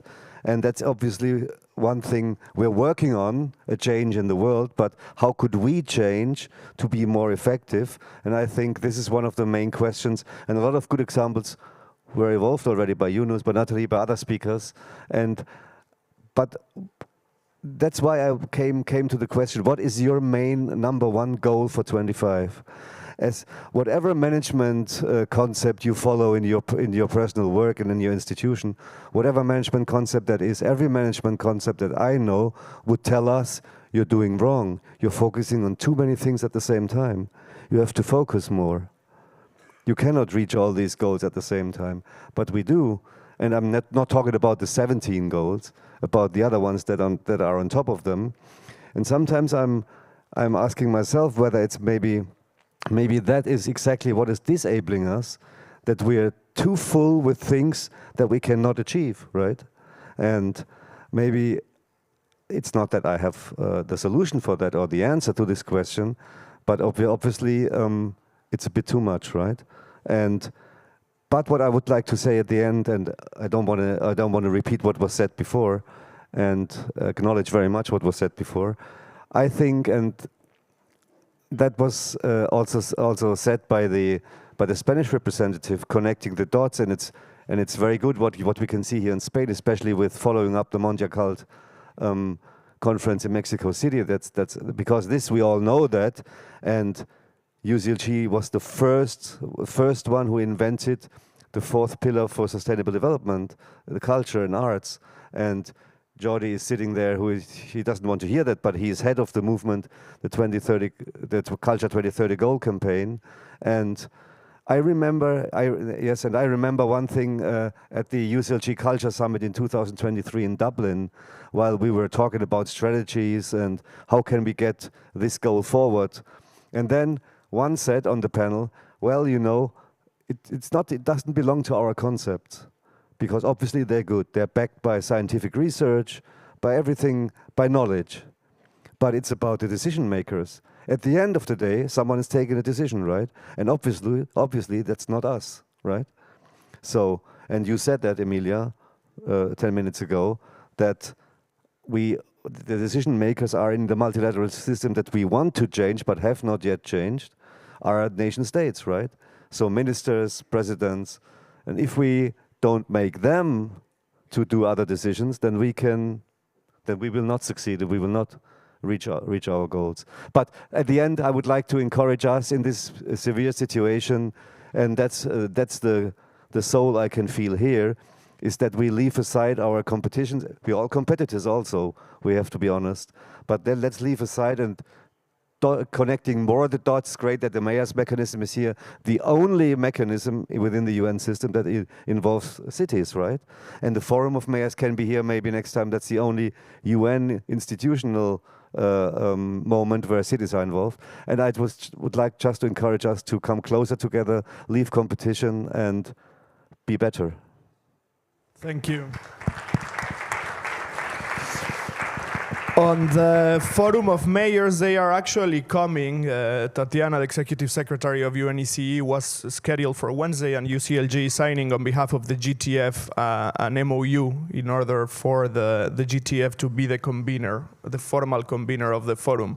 And I want to point on this, which is how do we measure success? Because we tend to go to a final objective, which is the full seat at the table and the future of the United Nations. But CHAMP is a success, that the local and regional governments advisory group is local and regional governments and not human settlements or authorities, is a success. Having a mayor speaking in an intergovernmental negotiation is a success. So we need to start talking about this as well, and to see what it works and what it doesn't, because we tend to be analyzed as if only our final goal of that full seat at the table was the only thing we do, and it's not true. Our work and our daily basics on our every intergovernmental negotiation is successful, and being organized like this is also a success. And we tend to be also assessed as if we were markets or companies that have competition and not networks of political actors, which are bringing the same voice to different spaces, and mayors speaking on behalf of mayors, which is different from a company selling insurances. Having said this, I have the floor open still. Carlos, I'm going to give you the floor, but let us know if you want to start concluding, because we will go to the next part of this session and then to a break, a coffee break. So Carlos, from FMDV, the floor is yours. Thank you. Can you hear me? Yes. I guess we're just starting the conversation and we have a whole week, but maybe on finance, because that's what FMDV is supposed to talk about. We are here in the family. We know each other for years now. We have been arguing, debating, but mostly collaborating. I don't think it's a matter that much of competition, because we are serving the same constituency, mayors and governors, and I guess we have reached a certain level of maturity as a group, individually, as organizations, but as a group, as a constituency. We are now recognized by major players. Just talking about urbanization finance, everyone now wants, every institution, every development bank wants to open pipelines of projects, fund pipelines of projects.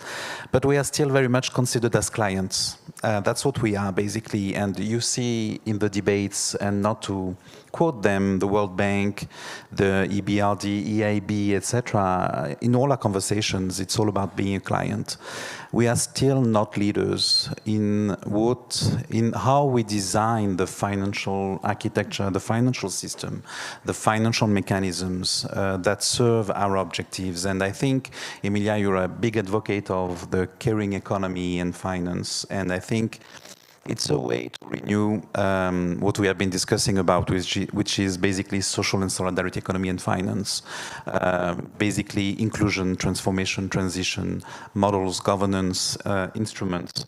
And we have reached a point, despite the violence around us, that there is a space to be heard on this. But we need to bring the mayors and governors more in as basically EDs or Secretary Generals. We are all convinced about that. But we have a lot of work to do with the national associations of mayors and governors to bring our debates, our solutions, to make them more operational at the national level. And I think the debate on the global financial architecture reform is a way for us, an important moment during FFD4. If we can get that institutional space in the ECOSOC FFD forum every year to talk about finance, localizing finance, having a space, an official one, intergovernmental one on this, that would bring us to the level of the leadership conversation we need on the reform of these institutions, of the creation of new kind of ways to interact at the financial level between all the stakeholders. We've been talking about private sector, private investors. It doesn't mean a thing because we all know that the trillions are not there. Even at the global level, in the financial markets, we don't have the money we need. We don't have the system we need. So I think we still need to reflect together on what it means, especially monetary creation, tax systems reform. We need to go there. We are not present in the debates where the NGOs are struggling today. The debt, we are not talking about the debt.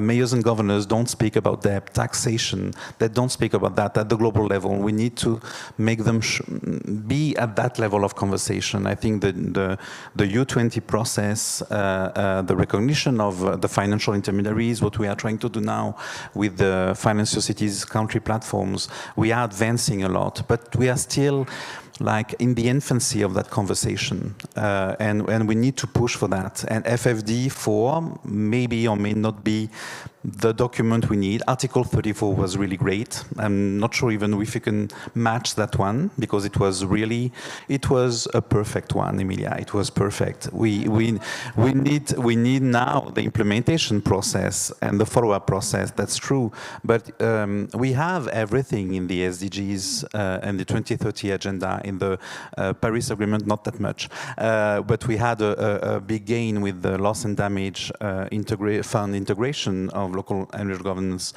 direct access. So we are reaching that point where we are now more or less in the room, but not as leaders. And we need to work on this and what it means structurally for us in the debate, but for the National Association of Mayors and Governors. It's very important.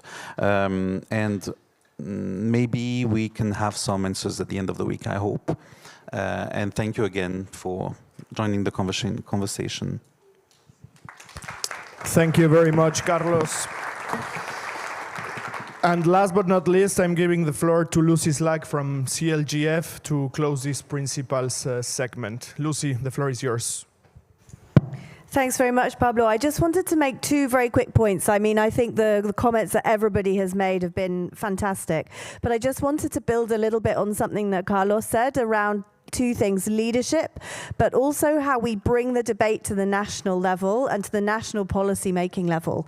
Because I think, you know, in many ways we can see that we've made huge headway in the global arena in terms of the recognition for local government. But I think where we're still struggling is very much around how we actually articulate that to mean something in terms of change at the national level. I'm not talking about everyone, obviously, but I really think that that is the crucial kind of thing for us. And I think it's really important important that we don't sort of move too far away from our sort of core kind of objectives where we came into the whole Global Task Force, which was very much around building the capacity of local government, strengthening local government associations, building that relationship between local and central.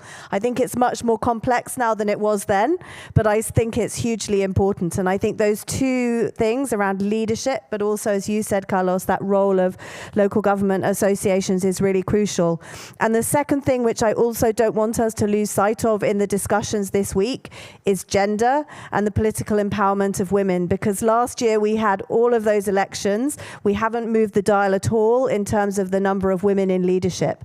I think at the local level it's slightly more mixed than at the national level, but I think it's still crucially important for our constituency. It's crucially important around economic development. It's crucially important around making sure that we deal with issues around conflict and sort of how we manage the kind of peace process. So I think that is something that we also really mustn't sort of let slide off our agenda, because our agenda is I understand, very full. And I'm sure there's many people in the room who would love to come in at this point, but I think we'll have to do that during some of the sessions coming up. But I'd like to say a huge thank you to everybody who's spoken, and to our speakers who addressed from the agencies in terms of opening up some of these potentially new directions that we as a constituency should follow. And I think really the thing that you said, Eunice, about this being a really safe space, but also Natalia, as you say, a creative and an ambitious space. And I think that's something to build on this week.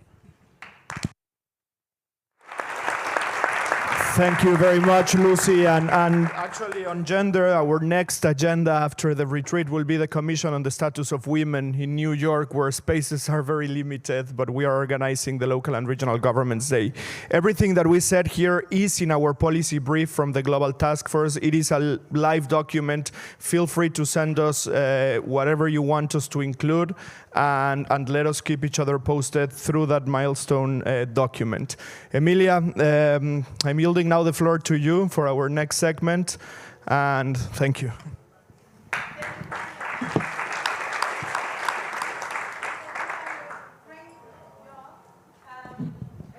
Thank you very much for, I think it was,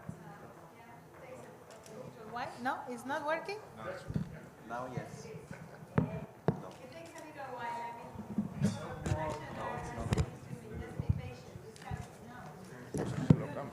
Let me do that. Yeah, it's working now.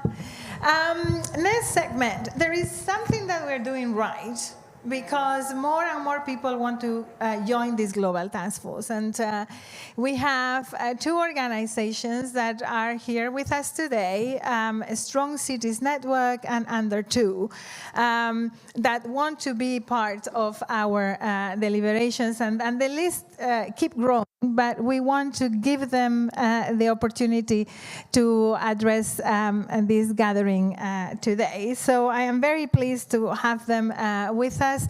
I would like to start with Alison Cortes, the Deputy Executive Director of a Strong Cities Network. Alison, please take the floor over there, indeed, and then we will go to the colleagues under 2. And after we have done that, I want to have a little bit of feedback from the room about the last round that we have done, and then we will take a break, a well-deserved break, and we will go into interesting things. Alison, thank you for being with us. Thank you for joining these discussions and the work of the Global Task Force. Thank you. I know we're standing between you and coffee, I'm sorry.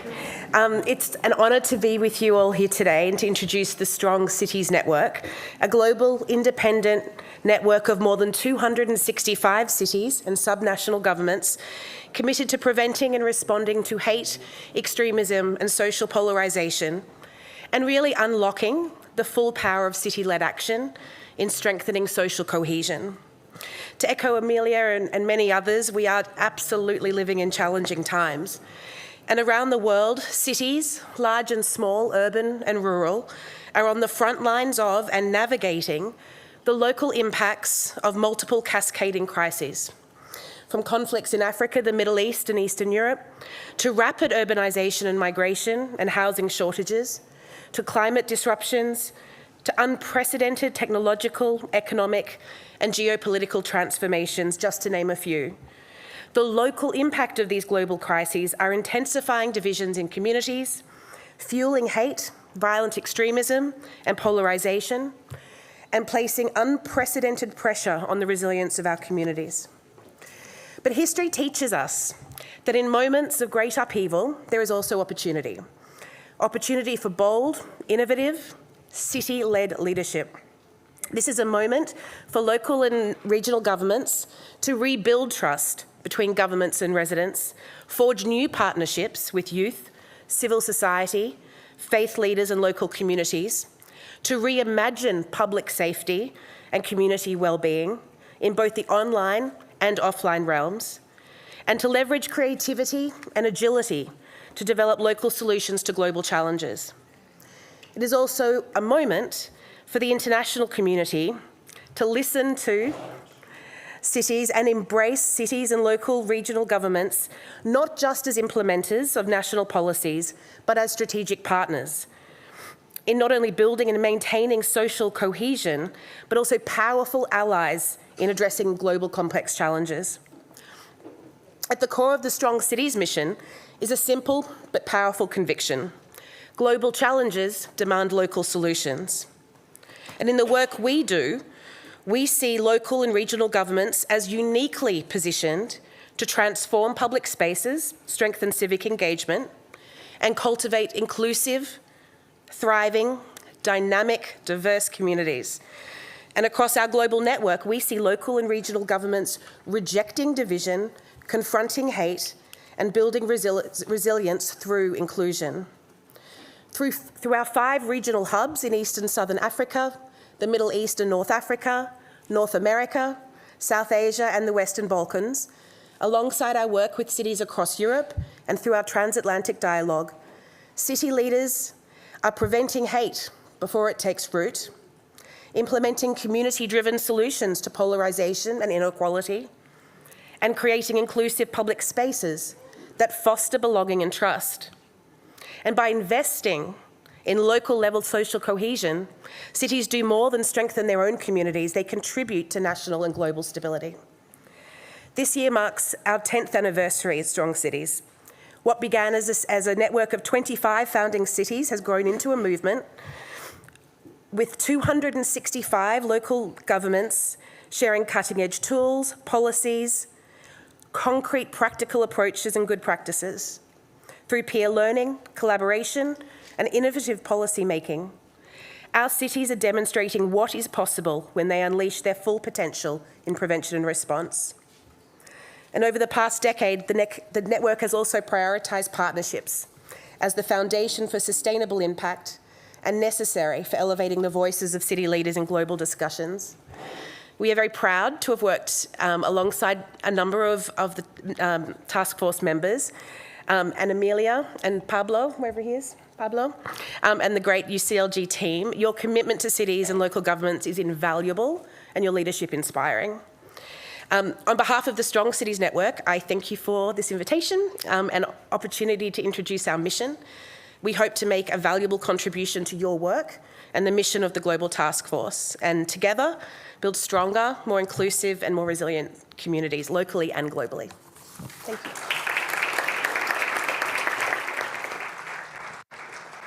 Thank you very much, Alison. One of the most important things for us is to ensure that whatever network joins the Global Task Force is actually a network of cities, for cities, and that the agenda is defined by cities. So it's very important for us that we ensure that. And this is why we're also very pleased to have not only cities joining, but also the territorial approach, the subnational approach that Natalia was claiming is actually sharing an aim and a goal.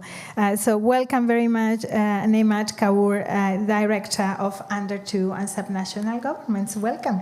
Thank you. Thank you, Amelia. And before I begin, I will maybe take a joint promise from this room that next year we'll come with listen to cities and regions. So we'll go with that hashtag. Great. No, I'm really glad to be here and to mark this really important moment where Under 2 joins the Global Taskforce. I know Firdaus has been trying to make this happen for many, many years. Firdaus, we got there. So really happy that we are members of the UCLG Global Taskforce.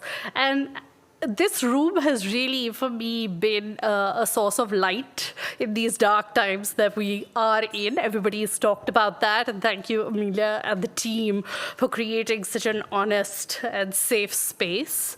And with that, I also wanted to throw my script out of the window right now because I have so many thoughts and comments to respond to what some of the folks have said here on stage already. But I just wanted to take a step back first and introduce the Under 2 Coalition. I represent about nearly 200 governors, first ministers, chief ministers, sort of from across 36 countries of this world, including Catalonia, where we're all gathered here today. And the Under 2 Coalition is a network which was founded with a bold mission, which was to accelerate climate action. But as we've heard in the room today, it's no longer a question of just tackling climate action in isolation. We do need to break down the silos between different intersecting agendas, which is why we are really excited to be part of this global task force, which is tackling so many interlinked issues. And with that, we also kind of hope to bring to the table the power of these governors, power of states, regions, and provinces in taking this forward. I'm not going to spend too much time talking about states and regions. You all know kind of the power that they can bring, but just to kind of lay out 3 points, which is our vision of how we can contribute to the work of the Global Task Force. First of all, amplifying subnational voices in global decision-making. We've heard from across the room that there is need to have cohesion on raising subnational voices. We heard from Orufogar, sort of in the media. I know Natalia also made that point about really amplifying subnational voices, and the point that Carlos made about national associations. I think we really need to do, and Under 2 can really kind of support the Global Task Force in that agenda this year and in the coming years. Second, this kind of breaking down of silos between climate and the SDG agenda. This is something that we're really looking forward to do. We've partnered with several organizations here in the Global Task Force already, especially Regions 4, that has such a broad range of expertise across nature, across biodiversity, as well as the SDGs. We can help bring the expertise and capacity building on climate action so that the SDG 13, SDG 7, and SDG 11 we can see progress on that. And then finally, I think the piece around financing and moving and funding, moving money through the door. And I completely agree, financing and funding are two different things, but we really hope to kind of contribute on that side, as well as scaling up action, because states and regions will take all the kind of innovation and experimentation that's happening in one city and be able to scale it across different municipalities. So we're really hoping to play that role with that unique level of government.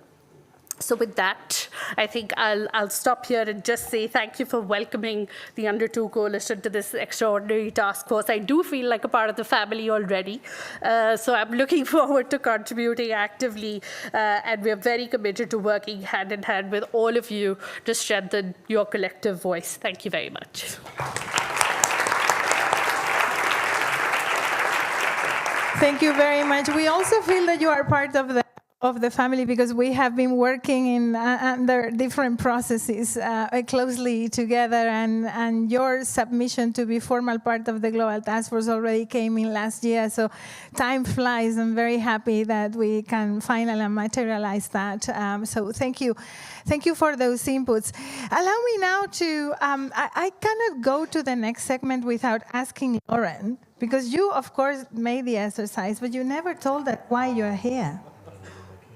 No, why nice that you asked us to do the reflection on what brought you, why is your career the one that it is and why you're here. Maybe answer the first one and we will hear later. Lauren, how did you start working with resilient cities? Is that the transition for the next? There's more. Okay. This is suddenly a very, very personal. I mentioned I was a recovering development banker. So I went to work and spent most of my career in emerging Asia, working on how you could integrate environmental and social aspects into infrastructure. And after working on many projects, I was very frustrated that all of the benefits that, as economists, we learn about and we try to put into the projects, they all get written out later when you have the proposal to the engineers. And as soon as it goes to the detailed design and to the financials, everything goes back to almost business as usual, even in a context where money is almost free. And for the people who are in the finance, you know what I mean, that the money is almost free when you work at a development bank. So it was at the same time that I started working in a couple of the cities in Southeast Asia, and I was very inspired by how hard the leaders were working to integrate the real issues of their communities into what they were doing with very, very little resources. And around that same time, the Rockefeller Foundation was launching something called 100 Resilient Cities. And I sent my CV to the team, to the recruitment team, and I said, I'm ready to work with cities. I don't want to work in development finance anymore, and would you hire me? And they said yes. They said yes. Yeah, we're very happy about that, aren't we? Yeah, thank you very much, Lauren. It is an important exercise, and I think throughout the week I'm going to borrow that idea to kick off the morning with some of those stories, because it is important to know why we're here. I have seen your hand, Mayor Brabanovic. You wanted to intervene in the last segment, but I think we can still do that. And then there are two more things that we are going to do after the break and that I will explain to you. Barry. Wonderful. Well, thank you very much, Amelia. And what a powerful afternoon it's been listening to all of our Global Task Force partners, current and future, and hearing the perspectives of people who are doing the work each and every day. But I wanted to add a few reflections from those of us who are in elected office, and there's a few of us in the room with more coming as the week goes on. And I think as you started today, Amelia, you talked about how this is complex times, socioeconomically challenging, geopolitical conflicts that are taking place, electoral challenges that we're all experiencing, and all of this is being felt in our cities, and I think we can't lose sight of that. And many of you touched on that, including my friend at the table here from the Strong Cities Network.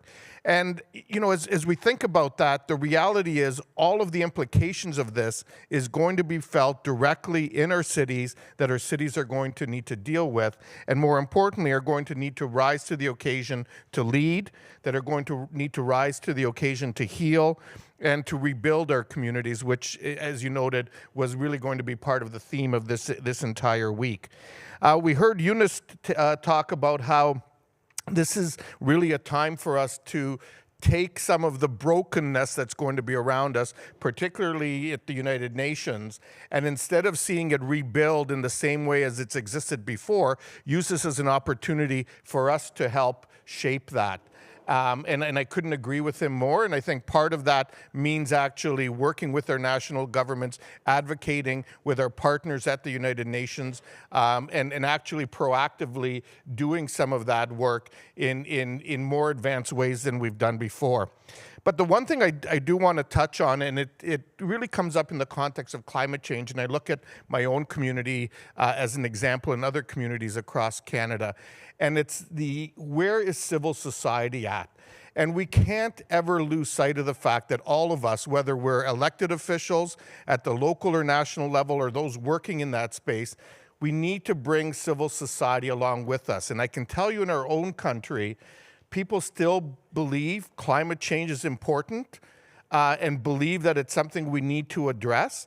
But because of the socioeconomic challenges, they're saying, you know what, do it, but don't spend money on it. And the two just don't line up. And so what we need to deal with and think about, and this is something that as the week goes on, I think we need to focus on, is how are we as local government leaders going to better engage civil society and bring them along with us? Because in the absence of that, whether it's climate change or any other issue we deal with, we're not going to have the opportunity to do that. Thanks. Thank you very much, Mayor. Things have evolved a lot. I think we are much more candid with each other than we used to be. There is competitiveness, but not necessarily competition, and those are two very different things. I think competitiveness should always be there, no matter what. It helps us be ambitious, and we should be, and inspire each other. But competition is a different thing, and I think over this past decade, we have managed to overcome that. One thing that I would ask ourselves, and it needs to be food for thought for tomorrow in particular, but for the rest of the week certainly, is how do we make sure that every time that our voices is asked to be heard, we don't always call upon the political leadership only?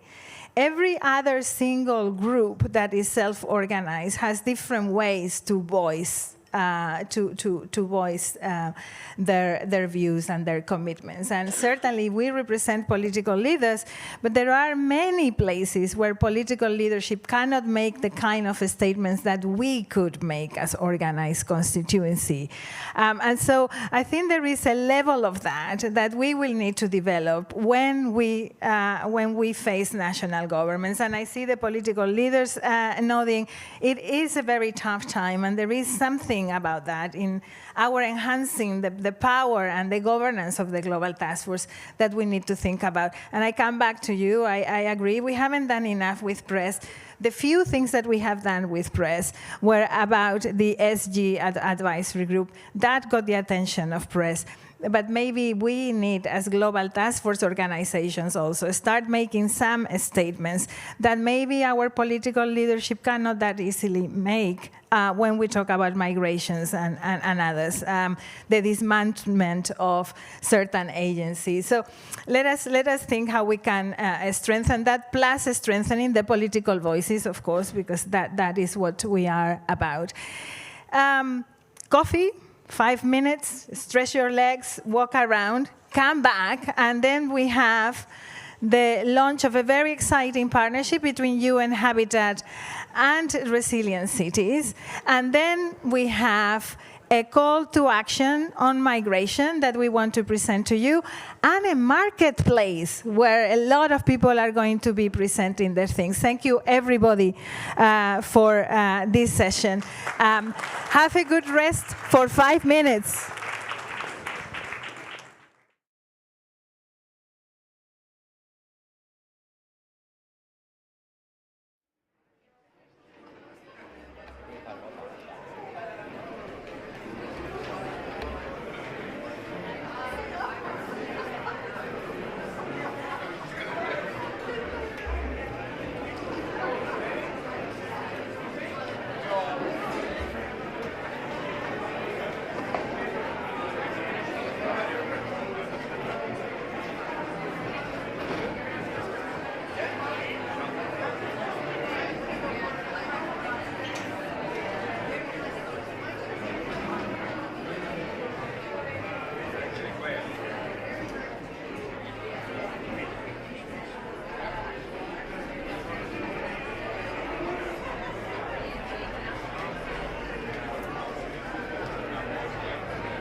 Welcome back, everyone. Please take your seats. We are going to start the second segment of this day.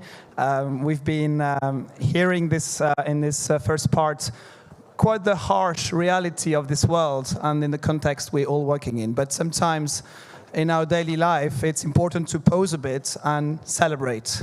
And this is what we're here for, celebrating new partnerships, new agreements, or just acknowledging what is happening and take time to formalize it. So I'm very happy to welcome on stage two of the main Global Taskforce networks on resilience, the UN Habitat City Resilience Program, headed by Esteban Leon, and Lauren Sorkin, Executive Director of the Resilient Cities Network. Before we move on to the signature, I'm happy to give the floor to Emilia for a few words of introduction, and we can move to the formal signature. Hello? Rojo. Yes, I just want to share with you, we call these media moments because we think everybody should be hearing about it. And I am very, very pleased and grateful for the generosity of UN Habitat colleagues and also our dear friends from the Resilient Cities Network for wanting to do this signature here within the framework of the Global Taskforce Day. It is symbolic. It means that we acknowledge each other, that we know the power that we have together, and that there is a lot of hope in what we can do. So thank you very much, colleagues, and tell us a little bit of what you're planning to do within the framework of this collaboration. Esteban, you want to get started? Thanks, Emilia. First of all, thank you very much for giving us this space and this time to sign this agreement or collaboration. It feels like a wedding. We must say, we dated before. we had this collaboration going for some years now, so we are basically formalizing something that it has been going on. But it's a pleasure to be here doing that, and I think it's very appropriate to be here because from the side of UN Habitat City Resilience Global Program, this was born with the city of Barcelona. This has been funded by Barcelona City and by the regional government of Catalonia. So I think that it's very appropriate to sign it here where we are with UCLG and other partners, local authorities and regional authorities. So thank you very much for this. We hope to change and start working more strongly into building resilience. Resilience, well, it's something that we started talking like 15 or 20 years ago, right? But it was more related to natural phenomena and natural disasters. And looks like at this moment in time, as you said, Emilia, crazy world. We have to build resilience for more than just natural disasters. So I think that it's key for us to build resilience in cities and make sure that we are prepared for whatever comes. We thought that it was going to be climate change the main challenge, but looks like we always invent new challenges. So thank you very much.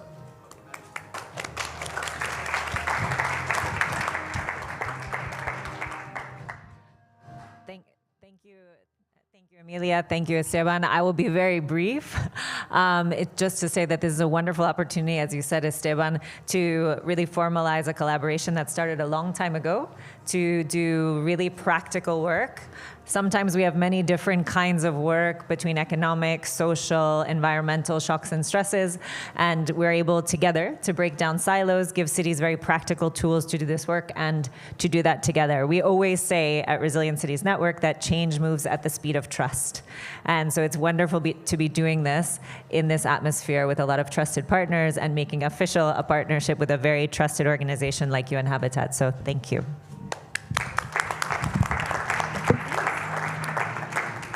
Sign. That's the big moment, Jean-Baptiste. They are signing.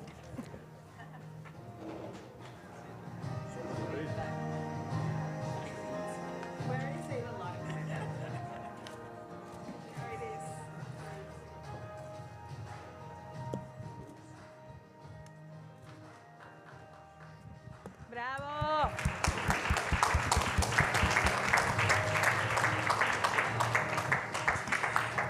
Thank you very much, and we will talk to you next year to see how you did. Remember, you need to report back. Thank you so much.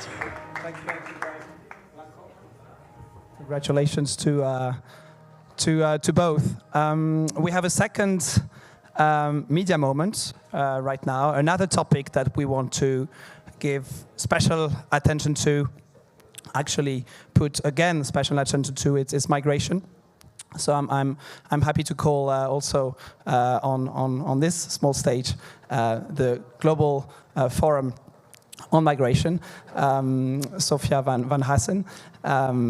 So tell us more about what this is about. There was a call to action. You want to relaunch this call and put further focus on this. Yes, thank you so much for having me here today. It's been really, really nice to be in this room, and I just want to echo, it really feels as a hopeful place to be. So thanks again for having me. Maybe just a bit of background. The GFMD Mayors Mechanism was set up to bring the voice of local and regional governments into migration and refugee-specific multilateral spaces. So Rainer mentioned it, the GFMD, the Global Forum for Migration and Development, really goes quite far in that recognition. But we've also increasingly started looking at the UN processes that focus on migrants and refugees. We're co-steered by UCLG, by the Mayors Migration Council, which is also a GTF member, and the UN Migration Agency. So we have the UN as part of our kind of governance. You mentioned it in 2022, we launched a call to local action for migrants and refugees together with UNHCR, which is really a super easy entry door for cities, for local governments, regions to commit to the UN Migration and Refugee Compacts politically. And where states, which I find always interesting and important to highlight, where states look at those compacts as two kind of separate agreements, for local governments, they are often the same in their localities, and I think this is politically very, very strong. There's some flyers on your tables about the call to local action in case you're interested in finding out more.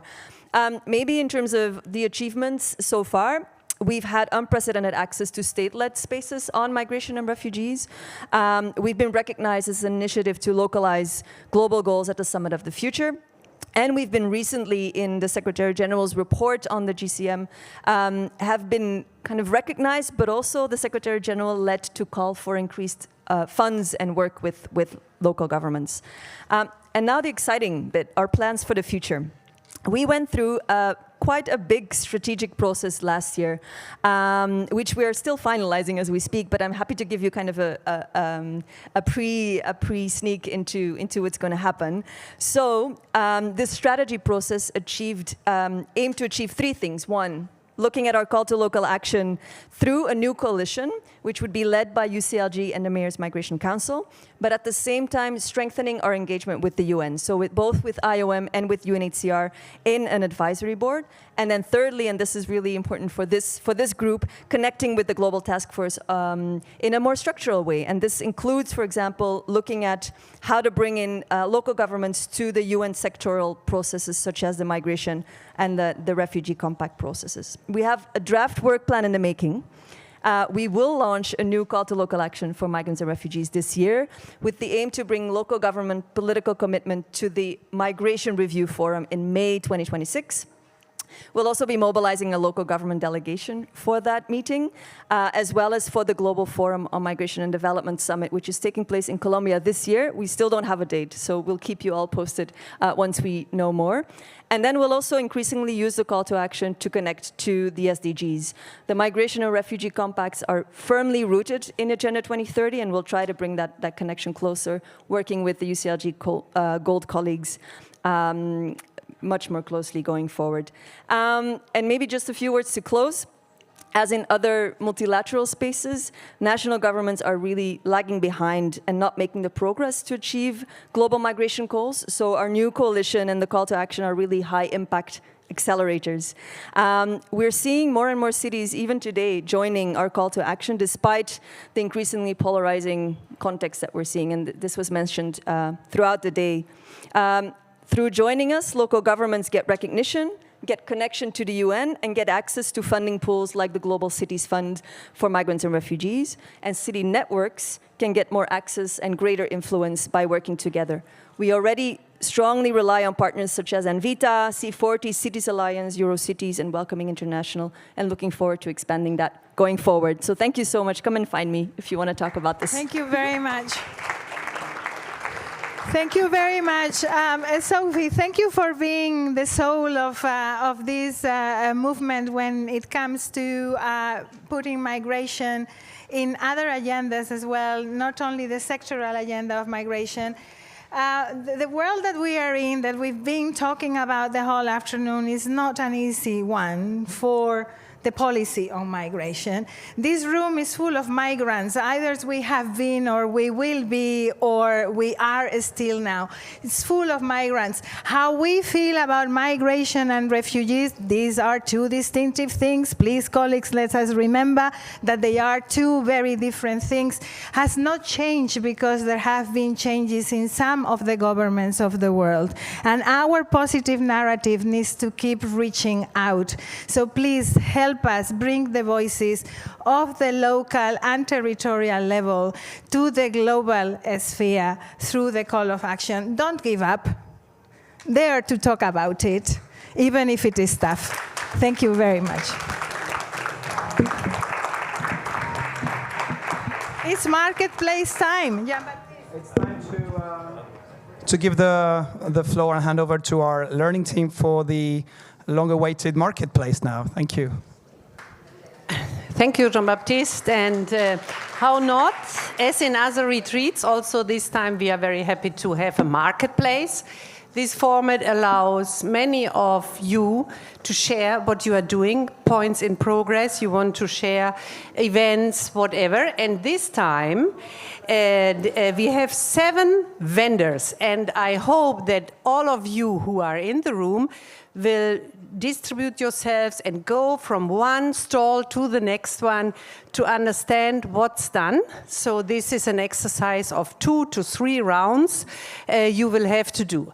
So for those who are in the room, you will be the buyers. So that's why you can get some money if you want to save your own credit card for yourself, so you can get UCLG money to buy and to contribute to the interesting projects our sellers will do. So I would like to call to the stage Susanna from Balongo, Massimo from Local 2030, Fabiana from Montevideo Peace Forum, Amir from UCLG Meva, Boris from CMR Platforma, Eugenio from Regions 4, and Yunus, the only one repeating from the Global Taskforce. Yunus, please come. And feel our seller, Yunus. We will give to each seller 90 seconds so that you can get interested, curious, okay, I will go there, I will go there. And in 90 seconds, you should announce your proposal.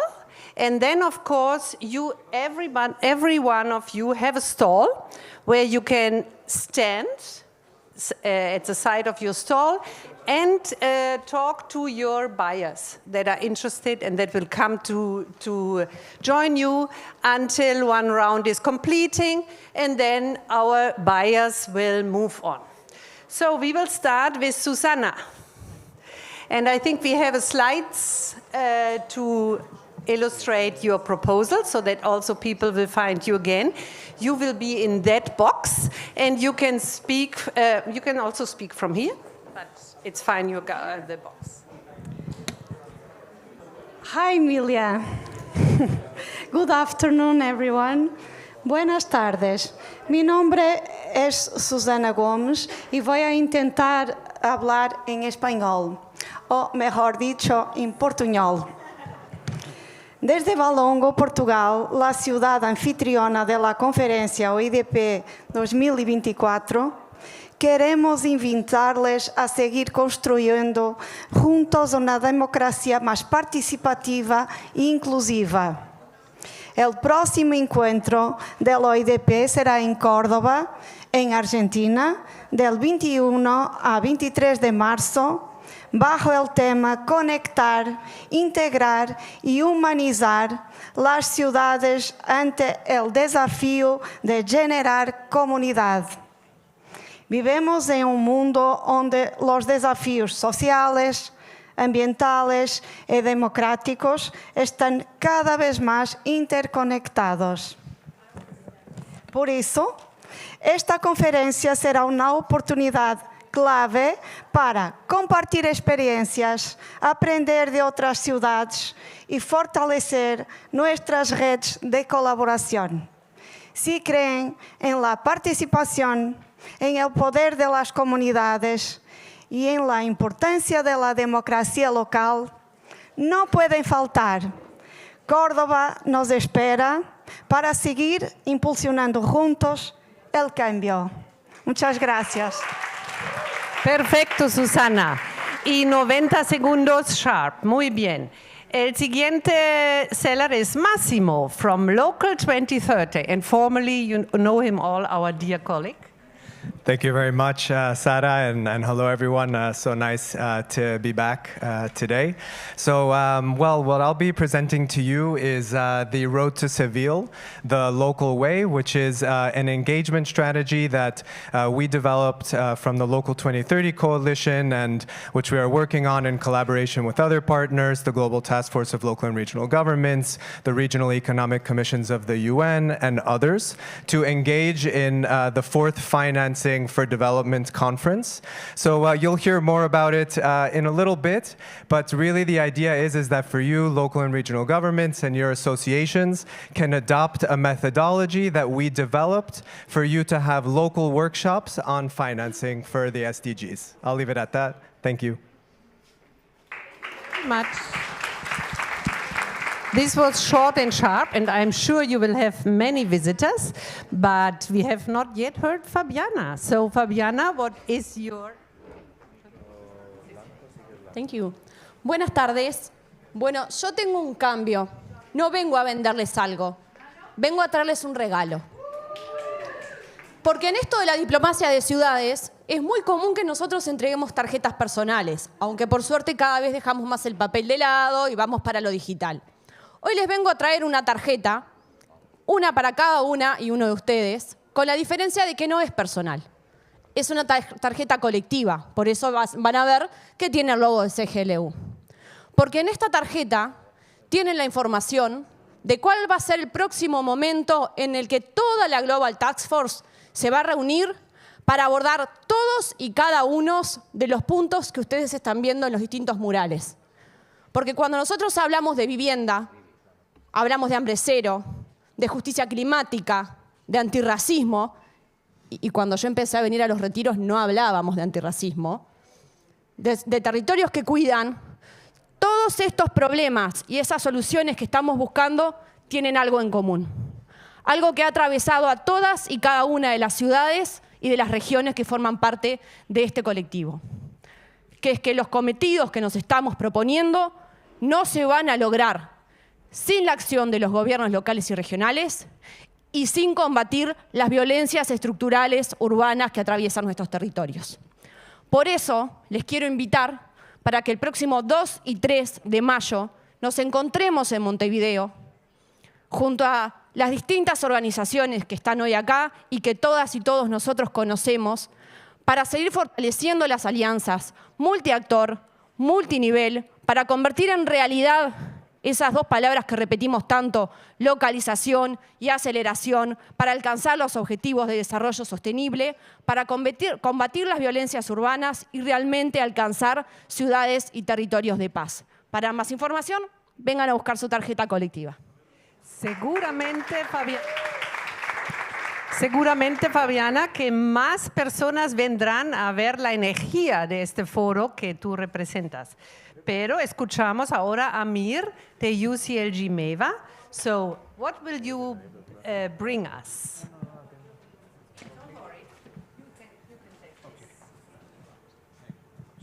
Hello, everyone.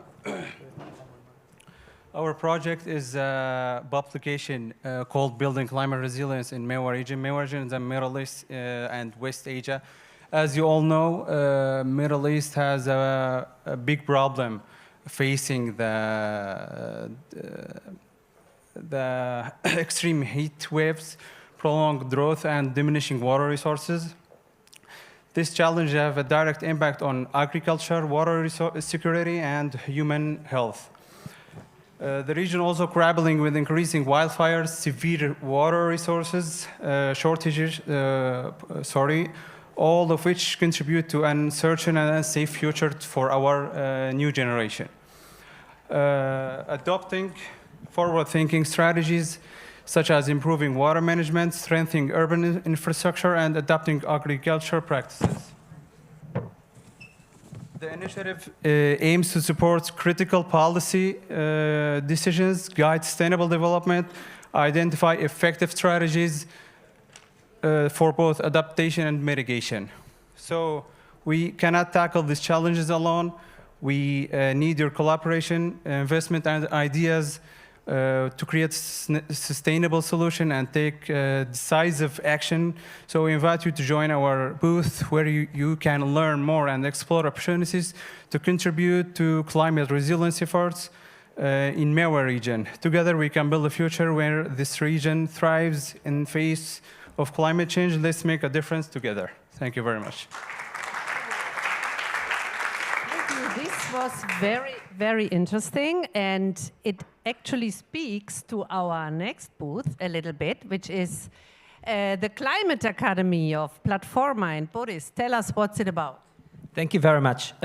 My pitch will be based on storytelling because that's quite à la mode these days. So I will tell you a story.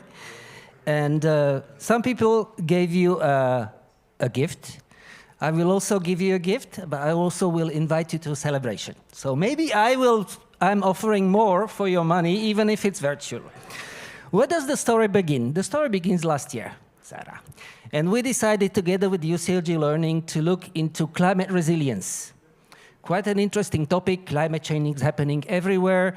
Cities can be ready, cities should be ready. So we prepared a training session about climate resilience, thinking we'll have 20, 25 people. We invite some Europeans. We start exploring the topic, see what are their needs, listen to their preoccupations, listen to their problems. Instead of 25, we had almost 125 people registered for the training, and not only from Europe, but from all over the world. That was our cue. So this year, we invite you to a marriage. It will be a training session about resilience, of course, but it will be for those who follow international or global policies. There will be a marriage of the Sendai Framework and the Paris Agreement. And we'll speak to you about climate resilience in water management. So I invite you to 2 half days of free training in English and in Spanish in March about disaster reduction, about water cycles and services, about private investments in water management, about water resilience to the changing climate, about risk preparedness, risk reduction, and last but not least, financing water projects and financing water climate resilience. You're welcome to join our training session. Thank you very much. Thank you very much, Boris and Platforma, for organizing this. Indeed, it is a topic our members demand a lot. And before we go to our last seller, I would like to check if you all have your learning money or UCLG money. Yeah, or anybody has no money? Oh, yeah, that's good, I see. This is fine. So everybody, also our staff, is really interested to connect to you. So Yunus, now you got... Okay, I have? That's fine, working. It is your time. Okay. So I must confess, if I had known the format or I was aware of it, I would probably not put myself into this marketplace. I can advocate, I can fight, but I'm one of the worst to sell products, but I will try for the sake of this really innovative experience. So, do you think you are aware of what your national climate plan gives to your city? Have you ever read your national government's climate plan? Okay. Do you think your citizens are really engaged in the making of your local climate plans, and are they interested in their national climate plans? Good. Do you think going to a COP is important and needed? How about changing opposite, vice versa? How about bringing a climate atmosphere discussion to your city, to your town hall, so that you make them part of the process? You make them giving their voice, and you make them feel owned of this process and communicate this to your national government. This is what we want to do in the town hall COPs. This is inspired by Talanoa dialogues, all the stock takes. But last year, you may have remembered, Mayor Dijksma was saying that bring Paris Agreement home. That's what we want to do in the town hall COPs. And if we can make this a good success and present this to Belém, imagine not just 50 of us, but hundreds of reports from town hall COPs go to the climate plans, into climate negotiations, and then we bring back home and make it real. That's what we will discuss. Great, Yunus. Thank you very much. And now we have our last contributor, which you have seen a lot in our Global Task Force meeting, Regions 4. And here's Eugene. What do you bring? Thank you, Sarah. I also bring you a story that has I would say an important personal connection. I started my career inside the region, Lombardy, and there I experienced all the difficulty that it brings tackling the idea of implementing the SDGs. There were so many questions that we had to answer, like how do we make our policies coherent? How do we bring together all the complex civil society of a region that has roughly the population of Belgium? How do we make our budget compatible with the SDGs, and all of these questions? And then I realized that there was a whole bunch, well, a whole landscape of regions that at the same time were asking themselves the same question. And all of them had different answers, and all of them had experimented different solutions. Each region did something great, but probably just on something. And nobody had thought of a comprehensive framework that could help everyone to reach a fast improvement in achieving the SDGs.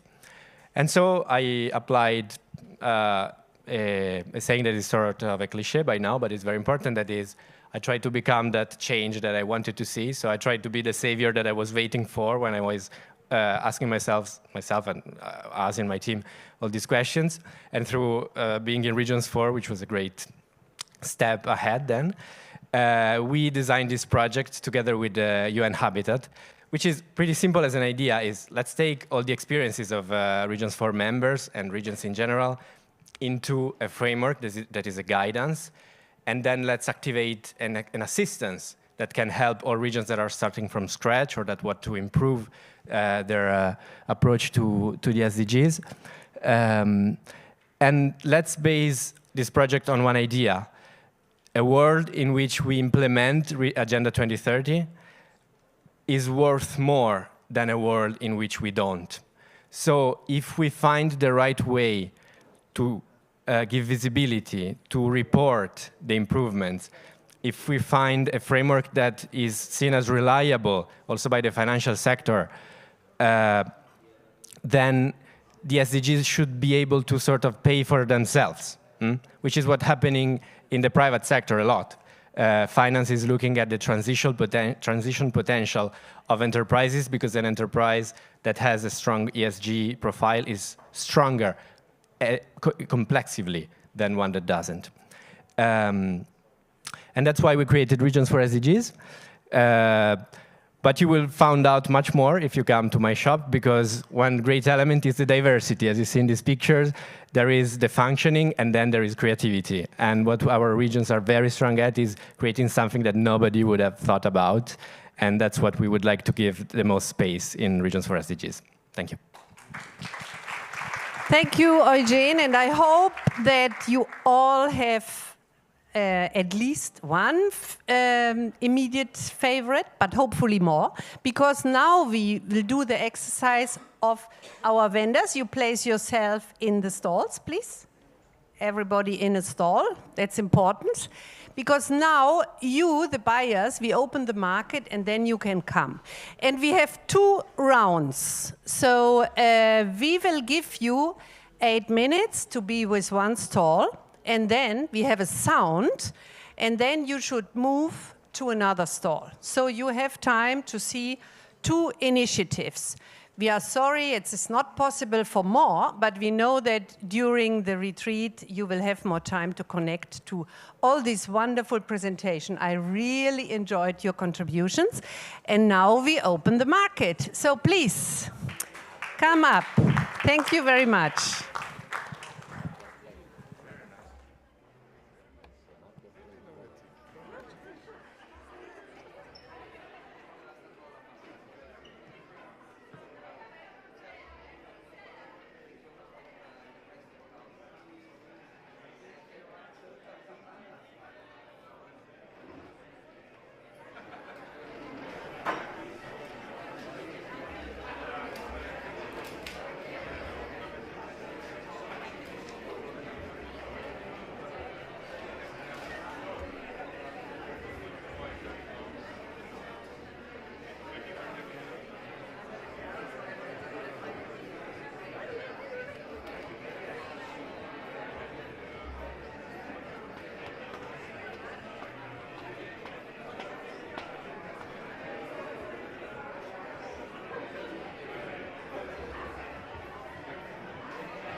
So, please, now we would like those who do meetings, it's very good, but please go to stalls and change your stall. It is really appreciated if you change your stall and visit other colleagues.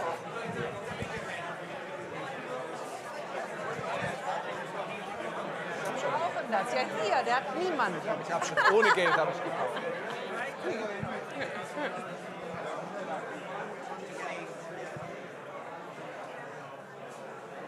So, Andrea.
3, 4.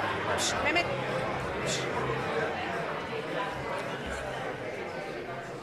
Okay, now I would like to have your attention in respect of our local economic activists.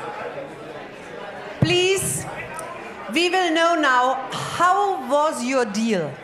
I will ask the 7 of you, and you can give me feedback on how was your deal. So we start with Boris or with Massimo. How was your deal? I think it went very well. Very happy over here. We have some interesting prospects moving forward, so good, yes. Have you engaged with people you didn't know before? Yes, that is correct, yep. Good. Can I get your attention? Boris, how was your deal? My deal was perfect. I think I have a lot of money for the training, and this money will be used next year to add French to our languages.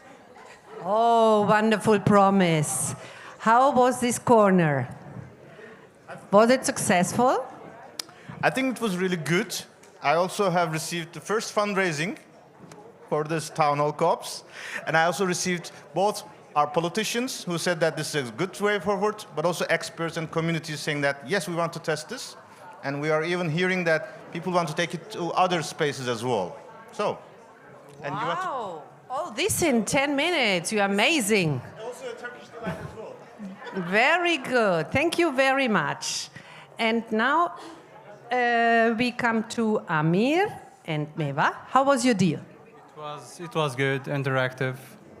Yeah. Actually, you know that what our UCLG Meva colleagues brought. If not, come along and have a look. I don't know how much they earn money, but I think I earned the most. Oh, applause, please. Susanna, how was your deal? I think that is a very thick pack. Huh? I think I'm rich. It was good. It was very good. Thank you very much for. No, didn't have sweets, but it was very good. Thank you very much. And how was our Forum of Peace? I don't think I remember when was the last time I had so much money in my hands. But just in case for you to know, we are still looking for funding for the event, so don't mind if you have something to propose, that's okay. But maybe with this, we can also have a forum closing party and dinner. So if you want to know, you are going to have to go to Montevideo. That's a good invitation. Thank you very much. Eugenio, how was your experience? Great experience. There was a lot of interest. We rose quite a good money, I would say. So my claim about the SDG in finance was believed, which was good. And so we can go on with the project. We can build a framework. We can activate a very big technical assistance helping a lot of regions around the world. That's good to hear. So you have new partners?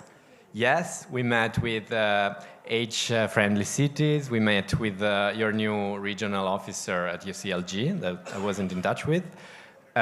We met with the government of Moscow, which we are very happy about, and many other interested partners. So you're really boosting our network. Thank you very much, and thanks to all the buyers, because you gave trust and confidence and money, not to forget. So I think this was it for the marketplace, but we have, of course, never enough. So I understand that Emilia will make an announcement. I don't see her. Yeah. The next topic, trust in Emilia. Yeah. We have a cocktail, and you are all expected upstairs. So let's go and grab a drink. Thank you for being here today. Thank you. Thank you to all the vendors. Good job. Spend some of the money upstairs.